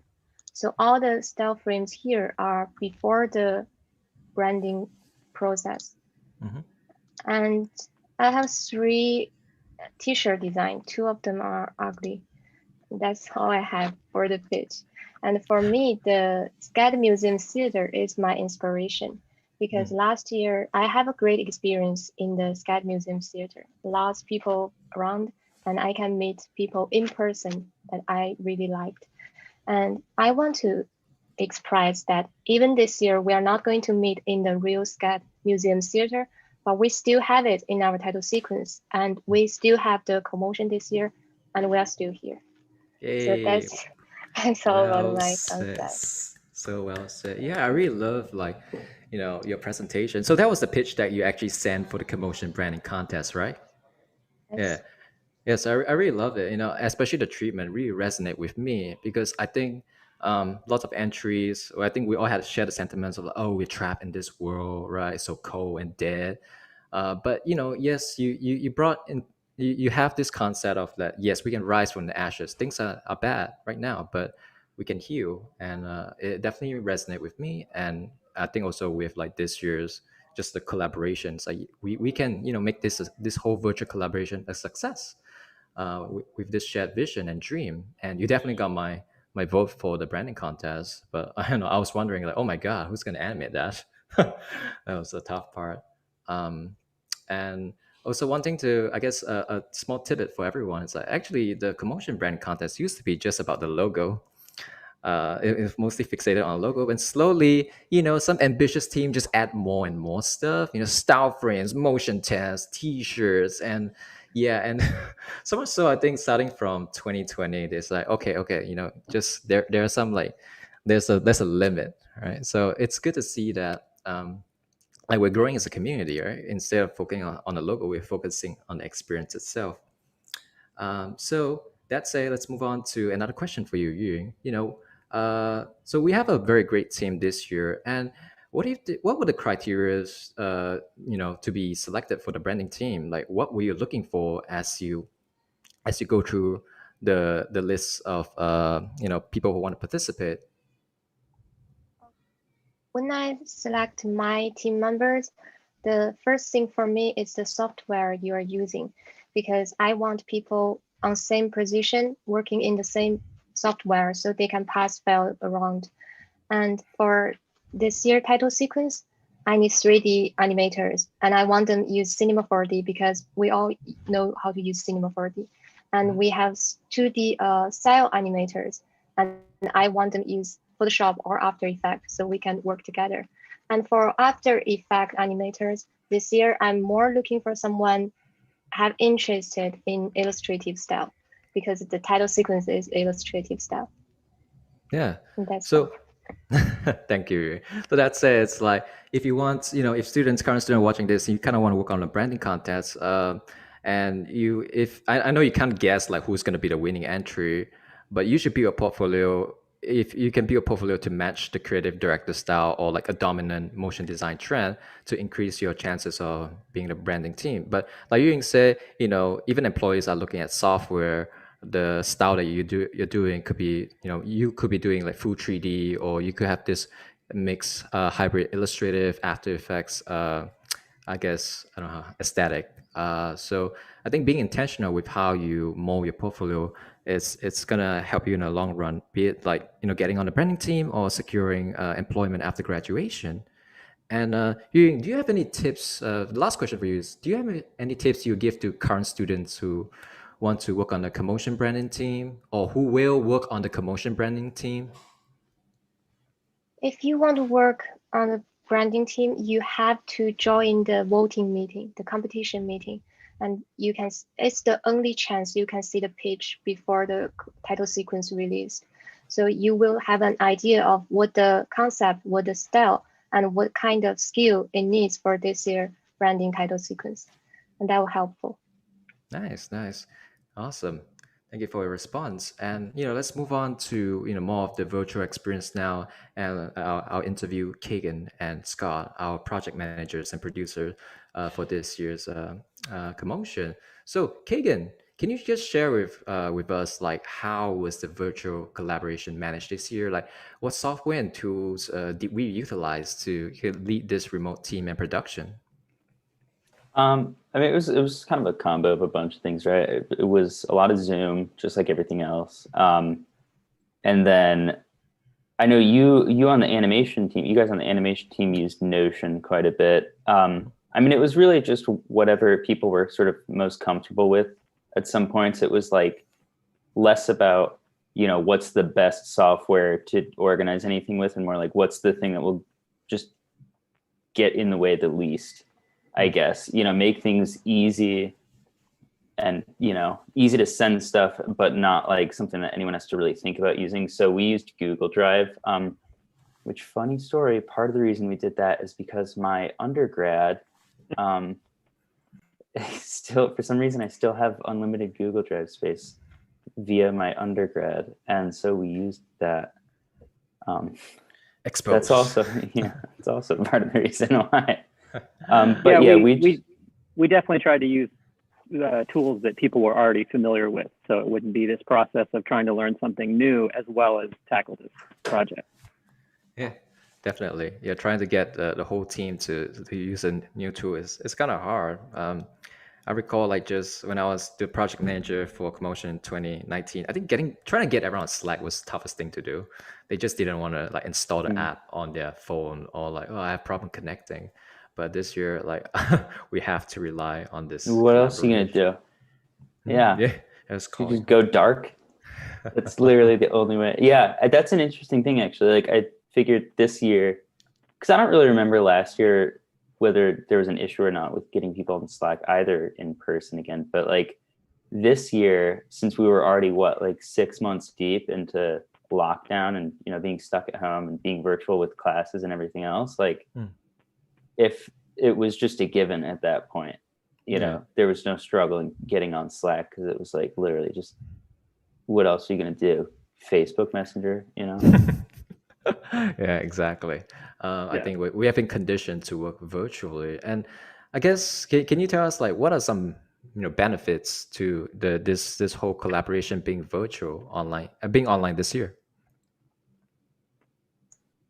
I think that a lot of the benefits are kind of also where a lot of the challenges at first. Like I think some of the benefits, I don't know if Scott you would agree, but like we got to break away from a lot of kind of in-person CoMotion traditions and norms, but that also meant that we had to be flexible and like be willing to explore certain avenues that there's a certain comfort in being like, okay, we'll do it the way we did it last year because we know it works. Whereas this year there was a bit of like, we ran into some dead ends, and just making sure that we kept things kind of, gave people enough slack, I guess, to be able to run into some dead ends and it not be like just a total disaster. I see. And yeah, definitely. I think back for those who are not aware, who are new to CoMotion, when it was on ground, it was the branding team will always meet up every Saturday, dedicate about 2.5 hours, and then just meet up in this classroom, and then just work together and just grind. But now it's like things change. With everything being virtual, most of the work gets done. And meeting is just for reviewing, just checking work and just telling each other, oh, good job. And just keep, and everyone is very responsible. But there are still some, disadvantage to being virtual. Kagan, can you just share with us, like, what was the worst thing, like, that you experienced because things were virtual? Wrangling people. It's just hard. I think the in-person meetings, I mean, obviously people could not go to an in-person meeting too, I guess, if they didn't want to. But like, if you have someone there in front of you in person, it's a little bit easier to be like, hey, do you have this, or, how's this going? Can I see what you're working on? I think when you're virtual, not only like making sure that everyone's somewhat present on Slack, which you're really just never fully present on, I think. But also I think being virtual, any 5-minute thing in person, if it was just like a quick explanation, say if like you as animation lead, we're trying to explain one little thing in After Effects that would take 5 minutes in person, it's now a 20-minute call minimum. So it's a lot of like just extra time spent sort of explaining and screen sharing. So I think there's just the time sink of going virtual sometimes was like, that could be a drag, but I think the in-person meeting, Plus the limitations in bandwidth is always a problem, trying to share screens and trying to demo things. There's always that question of what the timing is actually doing and not being able to tell immediately. That's your literal bandwidth, you mean? Just like, exactly. Can people see what I'm screen sharing? Yeah, that's good. That's right. Yeah, literally. I see. And okay, Scott, now I'd like to ask you some questions about management. So how was it like, how you and Kagan kept everything like unified throughout this large scale team? Because we had about 30 people working on this project? Well, the whole, like you said, the whole process was virtual. We talked about it before, we even got the wheels spinning. We were just talking about how we were going to go about wrangling people, and we worked together. Kagan and I worked together, and we talked out, what our strategies would be and how we would approach it. And the idea was to just take advantage of this incredibly talented team and just provide them the resources that they need, because they were just, the entire way through, they were just doing bang up work. It was just amazing watching all those pieces come in. And since there's two of you, and how do you split, how the management or the wrangling did, Kagan manage our animation and graphic design, and you manage the rest of the teams? How they work, or did you guys switch around as the project progressed? We did our best to be apprised of everything that was happening. Just in meetings, we would split up and go to different groups. There was the graphic design team and web experience, and then there was the animation. And we would take different roles often, but then we would come back and report to each other so that we knew everything that was happening, because it's crucial that you, as a producer, know what's happening at all times. That's true. And do you think CoMotion should have at least two producers? Or do you think one person can take it on by himself or herself? I think certainly a very talented person could pull it off by themselves. I'm not that person, but when working together, it's nice because there's two different approaches and there's two different philosophies. And sometimes you can get, especially when tensions start rising, you can get a narrow focus and be just focused on one particular task. And it's nice to have another voice who's also looking at the whole situation, who can see something that you're not seeing. And then those two voices combined, I think, are much stronger. So I do think that having two producers is very beneficial. Nice. Yeah, definitely. Tag team, dynamic duo, two is better Which than is one. to say, anytime I needed to send a message that I was even slightly uncomfortable about sending, I would make Scott help me write it, basically. It's like your filter. Yeah, I would just try to work through any confrontation through Very Scott. nice. And so Scott, so for the future, people who are running CoMotion in the future that might be doing it remote, what advice would you give to the teams? Or maybe not even remote, just in general, what advice will you give to the next CoMotion branding team, to work effectively as a team? Trust your team. Get really talented people working with you and let them do what they do. Our team has some of the most amazing, talented people I have ever met, and the work they did was incredible. And it was a pure joy working with them to get them the things that they needed to do their work. So trust your team, because they can do what they can do. Yeah. So yeah, trust is definitely a big thing, when it comes to collaboration. And what are some traits and behavior that our teammates demonstrated that make you think that I can trust this person? If I give this animation task, he or she can get it done. What are those? So in the beginning, Kagan and I were sort of working at a schedule, how to plan things out, because we knew we had a limited time period. We had a start date and an end date. So, and that end date is hard. It's now.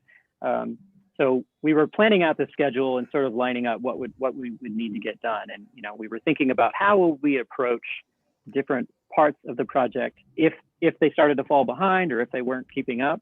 But then as the initial design phase started, it became apparent immediately that was not going to be a problem. The style frames were coming in incredibly quickly. And this was over Christmas break, or over the winter break in November and December. The Google Drive was just filling up every day with tons of work, and our team was just producing massive amounts of work. So, when you watch your team and see what they're producing and how they're working together, and seeing all the conversation flow throughout through the Slack channel, and seeing all the communication and everybody's, being very strong collaborators and working together and communicating very effectively. That's where that trust comes, seeing your team working well together. Yeah, I agree. Definitely during the winter break last year, when we were just doing all the pre-production, everyone was fast and furious, just posting stuff week after, every single week without fail. And they were really good. And it's kind of whoa, guys, calm down. Jesus. I was a little worried about people burning out over working too hard over winter break, which It's didn't like- really end up being a problem. But Yeah, we kept checking in, like, you guys doing okay? And they're like, we're fine. We're just doing work. yeah. Bored, You I know, guess. and I think we decided just we got so much progress done in the winter break. We just took the last 2 weeks off. It's just, hey, enjoy Christmas. Actually stop doing work, enjoy our life before the quarter begins. Right. And I think that was Actually healthy for us. Actually stop doing work. It's like, Yeah. I think it was like an order after a certain point. It was like, So yeah, we took 2 weeks after the quarter ended, to kind of breathe, recharge our body and mind, and then we worked for like 4 weeks. We got really a lot done, even though 4 weeks is kind of a lot and little at the same time. And then 2 weeks before the winter quarter began. So I think as future project managers should learn to care about the well-being of the team by giving them ample break between the quarters. So thank you, Scott, for your inputs. And now let's just ask everyone, do you think should future CoMotion collaboration be a virtual one as well? If you believe so, please raise your hand. And actually, no. Full on, okay, let's just say full on virtual. Yes. Oh, Full on virtual. full on Full virtual? full on virtual, no? even Okay, if it was hybrid, on hybrid. ground. It's like, yeah, I don't want to see your face on ground. Only Zoom, As long as everyone wears masks. Yeah. That's true. Yeah.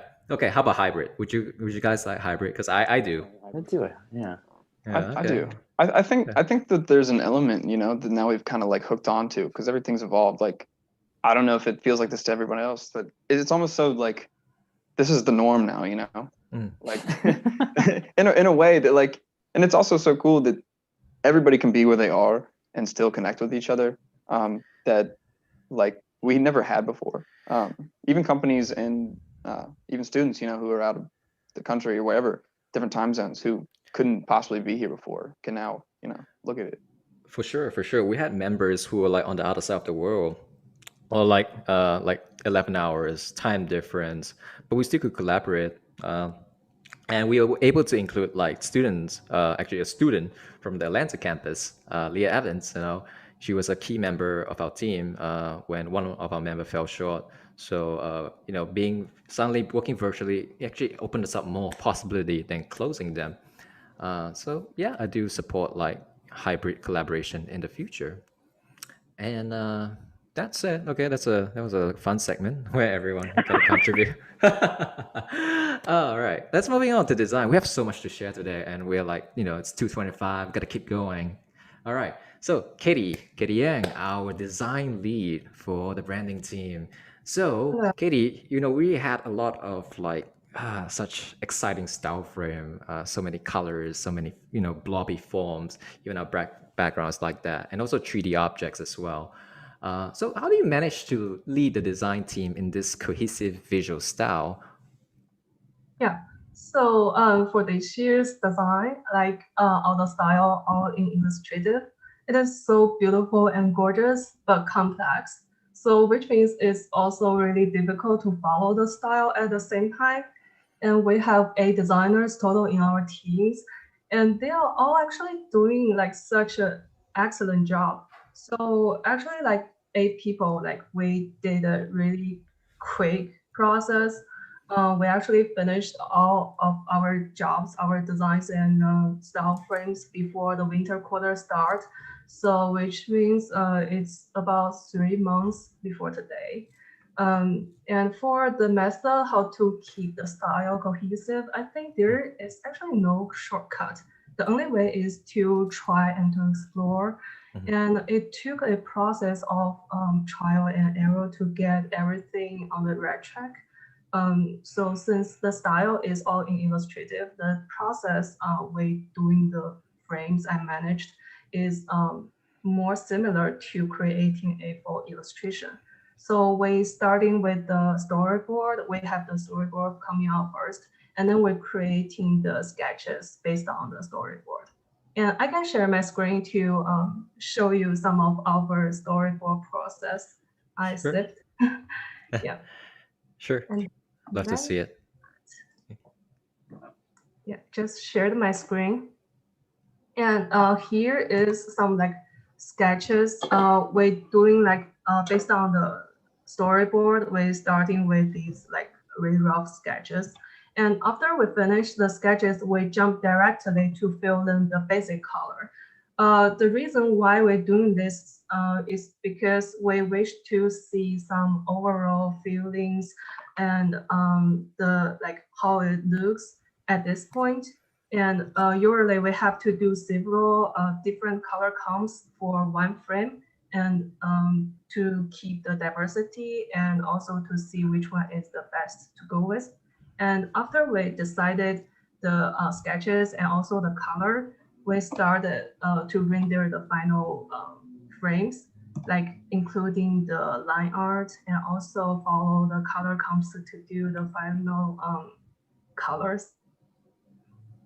Just like this, these are like some selected style frames for our title sequence.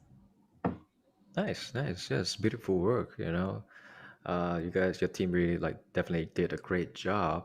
And those style frames really help for the animations because when I was animating, it's like, oh, why do we need so many style frames? You know, just one is enough. But then, you know, because like you guys, I think for like one shot there was like 3 style frame. I kind of knew like where to plan. Like, okay, this element goes here, this one goes, you know, this blob will fly here and there. So yeah, I really appreciate the very precise design work that your team produced. And Like appreciate like all the designers hard working, because like they all working during the winter break, because for the design team we have to finish our job at the earliest stage, so like they all like keep working, like we like finish it really quick. So I think like the whole process is really smooth and easy.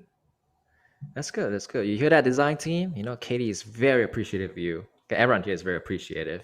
So, you know, give yourself a pat on the back. Yes, we salute you. All right. And I was gonna ask, just like you said, I just want to add on to one more thing to what you said about like you guys just doing it, right? Trying to get the visual style. Yeah, I thought of the analogy. It's like riding a bike. You know, I can teach you, it's like, all right, the tips for if learning how to ride a bike if you have never done it before.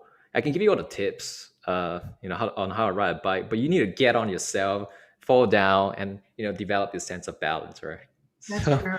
just so I guess for students, just you know, do it. You know, if something that baffles you, all you have to do is just keep working at it, and you get it there.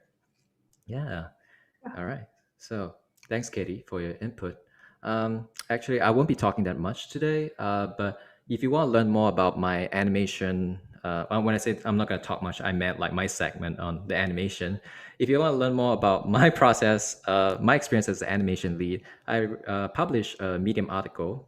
I think the link is something that the Moment Love officer will drop in the live chat or the YouTube description. It's a very short read. It's just 10 pages. So, you know, if you have the time, just read it.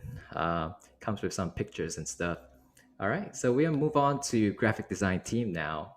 Okay, so Mel, with you know this year being CoMotion, or rather, you know, the past CoMotion is on ground, and we always have something to print. You know, posters, promotional posters that we put up in schools, or to put up, posters to put out at the SCAD museum where the event is actually held, and also you know other small printables like the itineraries for employees to review their schedules. And with this year's being you know virtual, was there even any print deliverables?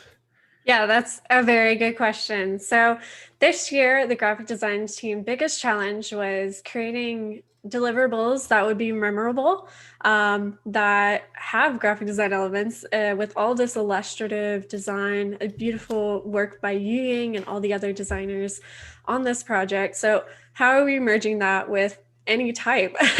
I mean, it started off with type studies, and then we kind of realized, oh, there's not really going to be print. Okay, so like what does the graphic design team do? So this year we decided to create a much more experiential approach to the graphic design team deliverables. We worked in a group called Grab with the experiential team to design some AR postcards that are really the beautiful thank you gift feature of CoMotion this year. It is the only print deliverable aside from the t-shirts that companies will be receiving. Everything else was PDFs or on the website or social media movies for people to share or gifts. So the AR postcard was actually really came about with kind of like it was just an afterthought. It was like, wouldn't that be cool? And then I think it was Kagan that was like, yeah, let's look into that. So it became a thing of like, okay, how can we actually do this? And what programs could we use for it? And how could we get it to companies without having them download an app? And the easiest function that we came up with was using Spark AR to design these postcards and then develop them as a Instagram filter for people to go and see. So I'm going to share my screen, show you guys what they look like. Okay, you guys can see my screen, right? Yep. Yes. Yeah. So we had 2 designs out of all of them. Usually for my team, what I had everyone do is because not everyone has a background in graphic design. A lot of them are motion or someone else in a different major. So what I had everyone do to have a fair game is have everyone do initial sketches. And then we kind of picked from a bunch of them with the producers and the directors to see which ones best fit for this year. And we ended up creating 2 that are going to be sent to companies, and they both are completely AR capable. So you can go onto the website where you can see them and use Instagram filter on them. Or whenever you receive your print, you can also interact with them, move around. And I think that just kind of goes to show with the resiliency and growth of this year's challenges is, the silver lining is, I don't think there's ever been an AR postcard for CoMotion. And there's been leaps and bounds with the way CoMotion has been done, specifically among all the teams. But this year's is probably a very fun experience of, no one's ever done AR. So how should we do that? And how should we make it fun for the companies who aren't able to attend in person, and as a kind of token as this year's pretty crummy year. Yes. In adversity, comes opportunity. That is pretty much what this whole 15 weeks is all about. And that's all just like we as students, it's probably for most, it's like the first time they're working in such a large scale collaboration. There's just so much that we don't know. But because of that, because we're young and inexperienced, we're ready to try anything. We were not afraid to fail. And that's where innovation comes from. That's what I like about CoMotions, be it animation design or, like AR postcards. We're constantly just, all right, we don't really know how to do it, but we're going to try anyway. And we did it, that's how we do it. Yes. Yeah. And so besides this wonderful AR postcard, I believe your team was also responsible for the title cards animation for the student showcase. Can you please share more about that? Yeah, so the title cards came after we had already designed the postcards. And I think this year it was about how can we really shine light on the illustrative elements while also mixing that graphic design elements. And title cards is, I think, the best place where you can see that. It is the type that we have selected for this year's CoMotion, and a mixture of these elements in a very simplistic way, which is actually kind of hard to do because there's so many details and you don't want to miss it. So Desmond, you actually helped create a lot of the rigs that our team was able to use, since we're graphic design, and that doesn't mean that everyone has experience with After Effects. So it was a mixture of teaching everyone to get to a certain level of where we can produce the title cards. And so they were developed over 4 weeks to have insurance that all of them were the best of the ability from everyone. But everyone also got to experience some of the new programs, like maybe they used Illustrator for the first time, or they're using Photoshop for the first time and then loading it into After Effects. So, and then also taking it further with mixing rigs with what they had already made in these. So that's how the title cards came about this year. Thank you for the whole graphic design team for trying something new. And trusting me, Kagan, Desmond, and everyone else who has also helped on, and all the volunteers that also helped. Yeah, it was a great process. So I'm just going to explain more about the rigs so people can get more context. So as the animation lead, I would build using expressions and procedural setup, master properties, and master essential graphics and master properties, I'll just create some sort of toolkit or rig that I can just easily, save it out and pass it to, the graphic design team or anybody actually who needs the graphics. And this way, the benefit of doing that is that we can maintain consistency, and then people who are not super strong in After Effects can, they are able to deliver the same quality and also quantity because they just need to change the settings that I already set up for them. So that's the benefit of, I guess that's also something we discover, the workflow that we discovered this year's collaboration. And if you want to learn more, please check out my 10-page Medium article, which is now on the live chat. Okay, so please check out that link. It's only 10 pages, it's a short read, right? Okay, so thank you, Mel, for your wonderful response. And we have like 3 more people to get to. Oh my God, let's do this. All right, so now we have Mr. Alex Campbell with the experiential team. Alex, can you tell us what is the experiential team and what has it done previously? Before we get into what you guys did this year, what has it done previously, for the past CoMotion? Yeah, definitely. So I guess for anybody who's not previously familiar with CoMotion, the experiential team is kind of centered around the bells and whistles, for lack of better words, of CoMotion. It's been really interesting in the past, although I'm biased, I wasn't part of it. But it's usually working with projections and installation and, thinking about the alternative kind of approaches that we can get people involved in CoMotion. So it was really interesting to kind of look at that and say, like, how can we connect people, rather than having everybody just sit alone in their rooms and feel, connected during this whole event.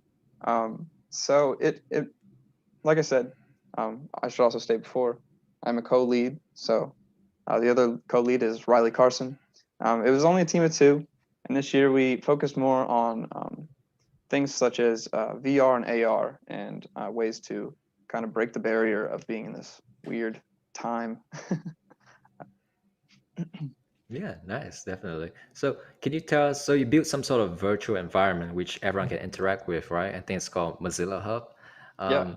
I guess, can you tell us more about it? Like what else can you, like, what's the feature of Mozilla Hub? And like, how did people use it? I know it's only like, 6 hours since or maybe 4 hours since the event began, but hey, is there any good responses? And if you'd like to share like how it works, you can screen share as well. Yeah, definitely. I can go ahead and share my screen here. This is my favorite part of CoMotion. Oh, yeah. I discovered the Easter egg this morning. Yeah, it's the funniest thing in the world. So I'm going to go ahead. Let's see. So if you go into the SCAD CoMotion website, for anybody who hasn't been there yet, don't know how you haven't, but go to right here up at Hubs. You're going to scroll down, and right here you'll find a link to our lobby. So essentially what Hubs is our first CoMotion VR experience where we allow you guys to head in, chat with each other. You can do such things as draw, spawn in models. You can share your video. There's voice chat, text chat. It's like a really good way to just, get to connect with one another and even make some new friends. So here we have the lobby. See, we've already got some people in there, Francisco. But yeah, it's just a really interesting way to get connected and look at kind of something that simulates what our environment used to be previously, which was the SCAD Museum. Yeah, I think we are human. We crave like that physical interaction, and but we can't be in person on ground this year. So this is, I guess, I would say a compromise, but it's just another innovative approach to kind of fulfill our needs to connect. So I really love what you did here, Alex. I actually, I was here this morning and I got to talk to Francisco right there. I don't know why he's still here. It's like, like he's been there for like the whole morning. But it was just me and him, and we were able to catch up and just talk about SCAD or like school, house life, and visa stuff. So it did work, it fulfilled like what your team set out to do. And where did this? Also, I believe there's 2 more rooms, right? Yeah.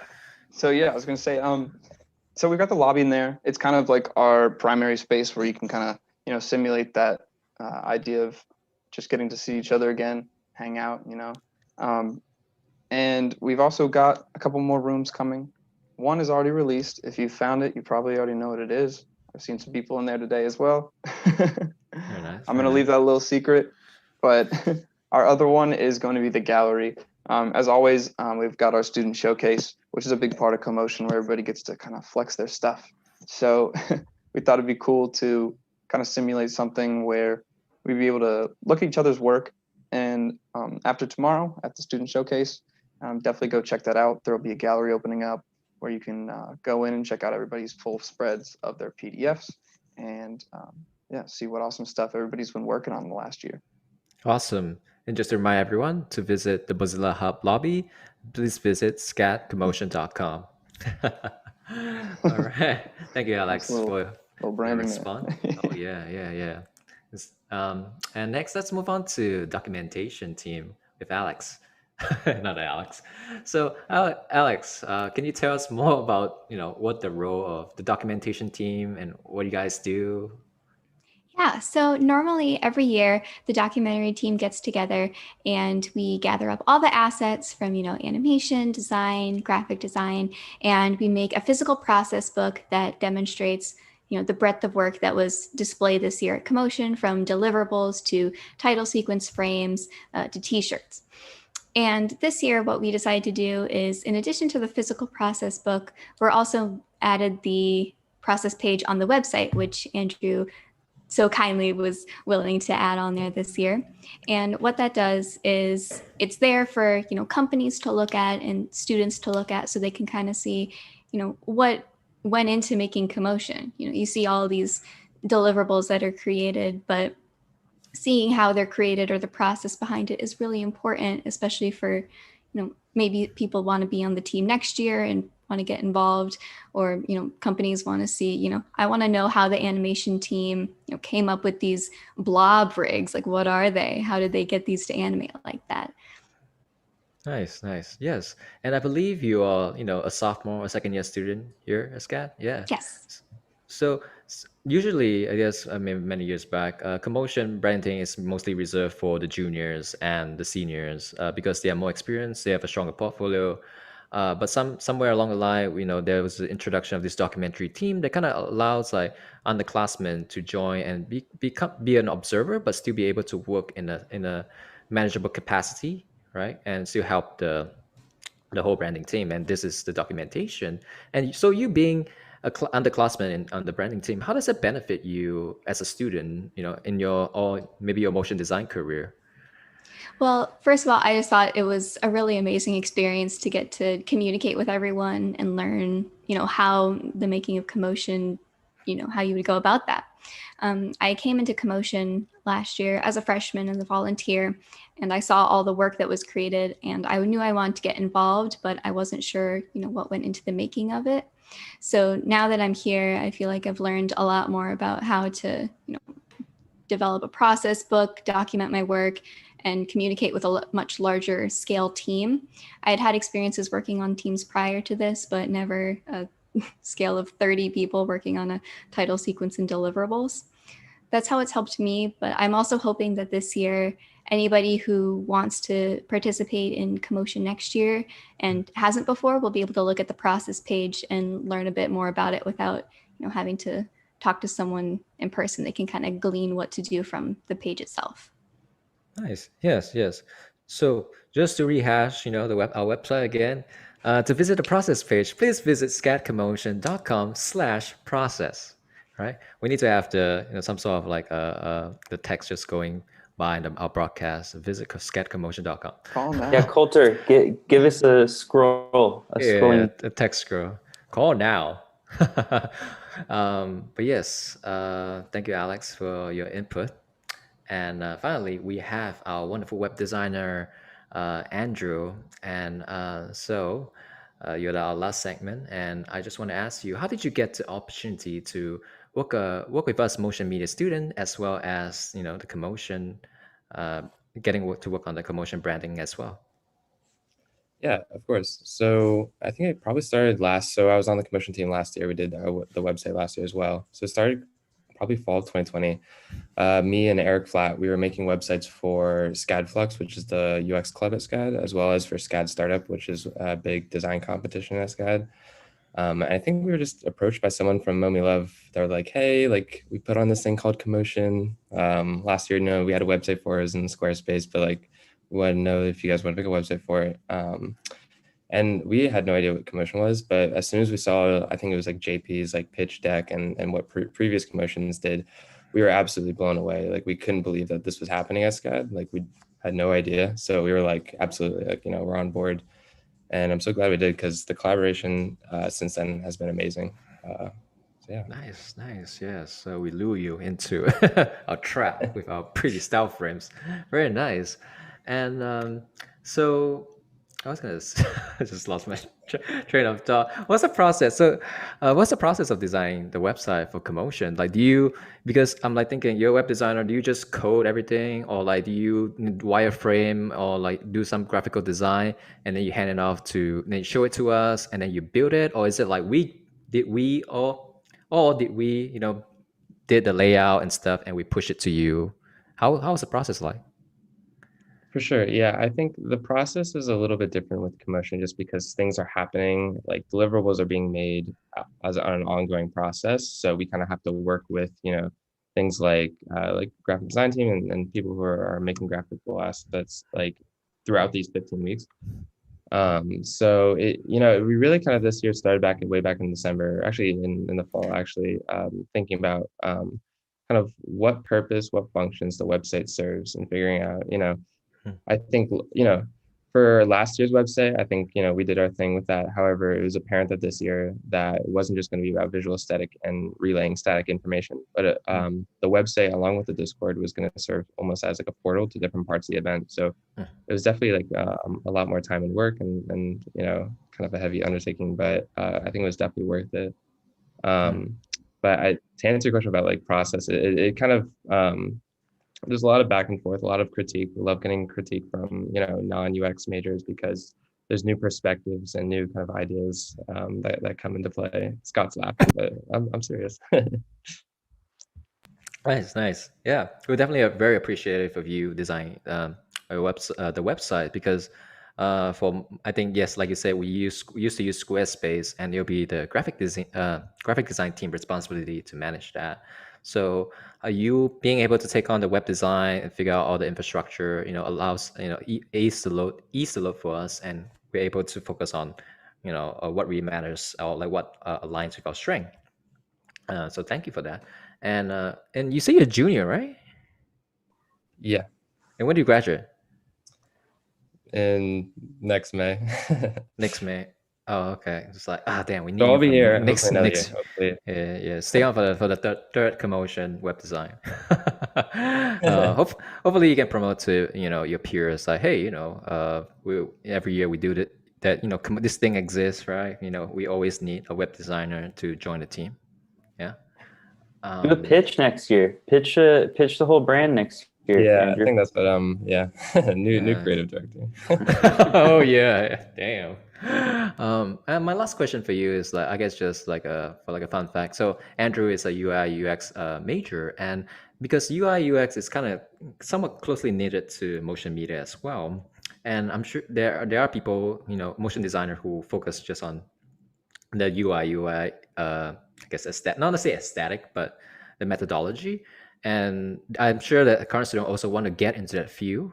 So what classes would you recommend them taking in SCAD to kind of just learn more about UI UX? Yeah, absolutely. And you couldn't have said it better. I think, UX majors, like, we love working with like motion media students, and some of the projects that, that can come in collaboration are really, impactful. I'd say, so if you're a SCAD student, you have an extra elective, there's a class called HCI, which stands for Human Computer Interaction. I highly recommend taking that class, even if like you're just somewhat interested in UX. It goes all through the UX process, and you work on the same project for 10 weeks. It's a really great experience. You get to a really great portfolio piece at the end. If you don't, however, this is a shameless plug for Flux, which is a UX club at Design. It's open to any major, and we put on events, design competitions to learn just things about UX and stuff like that. It's a lot of fun. Highly recommend.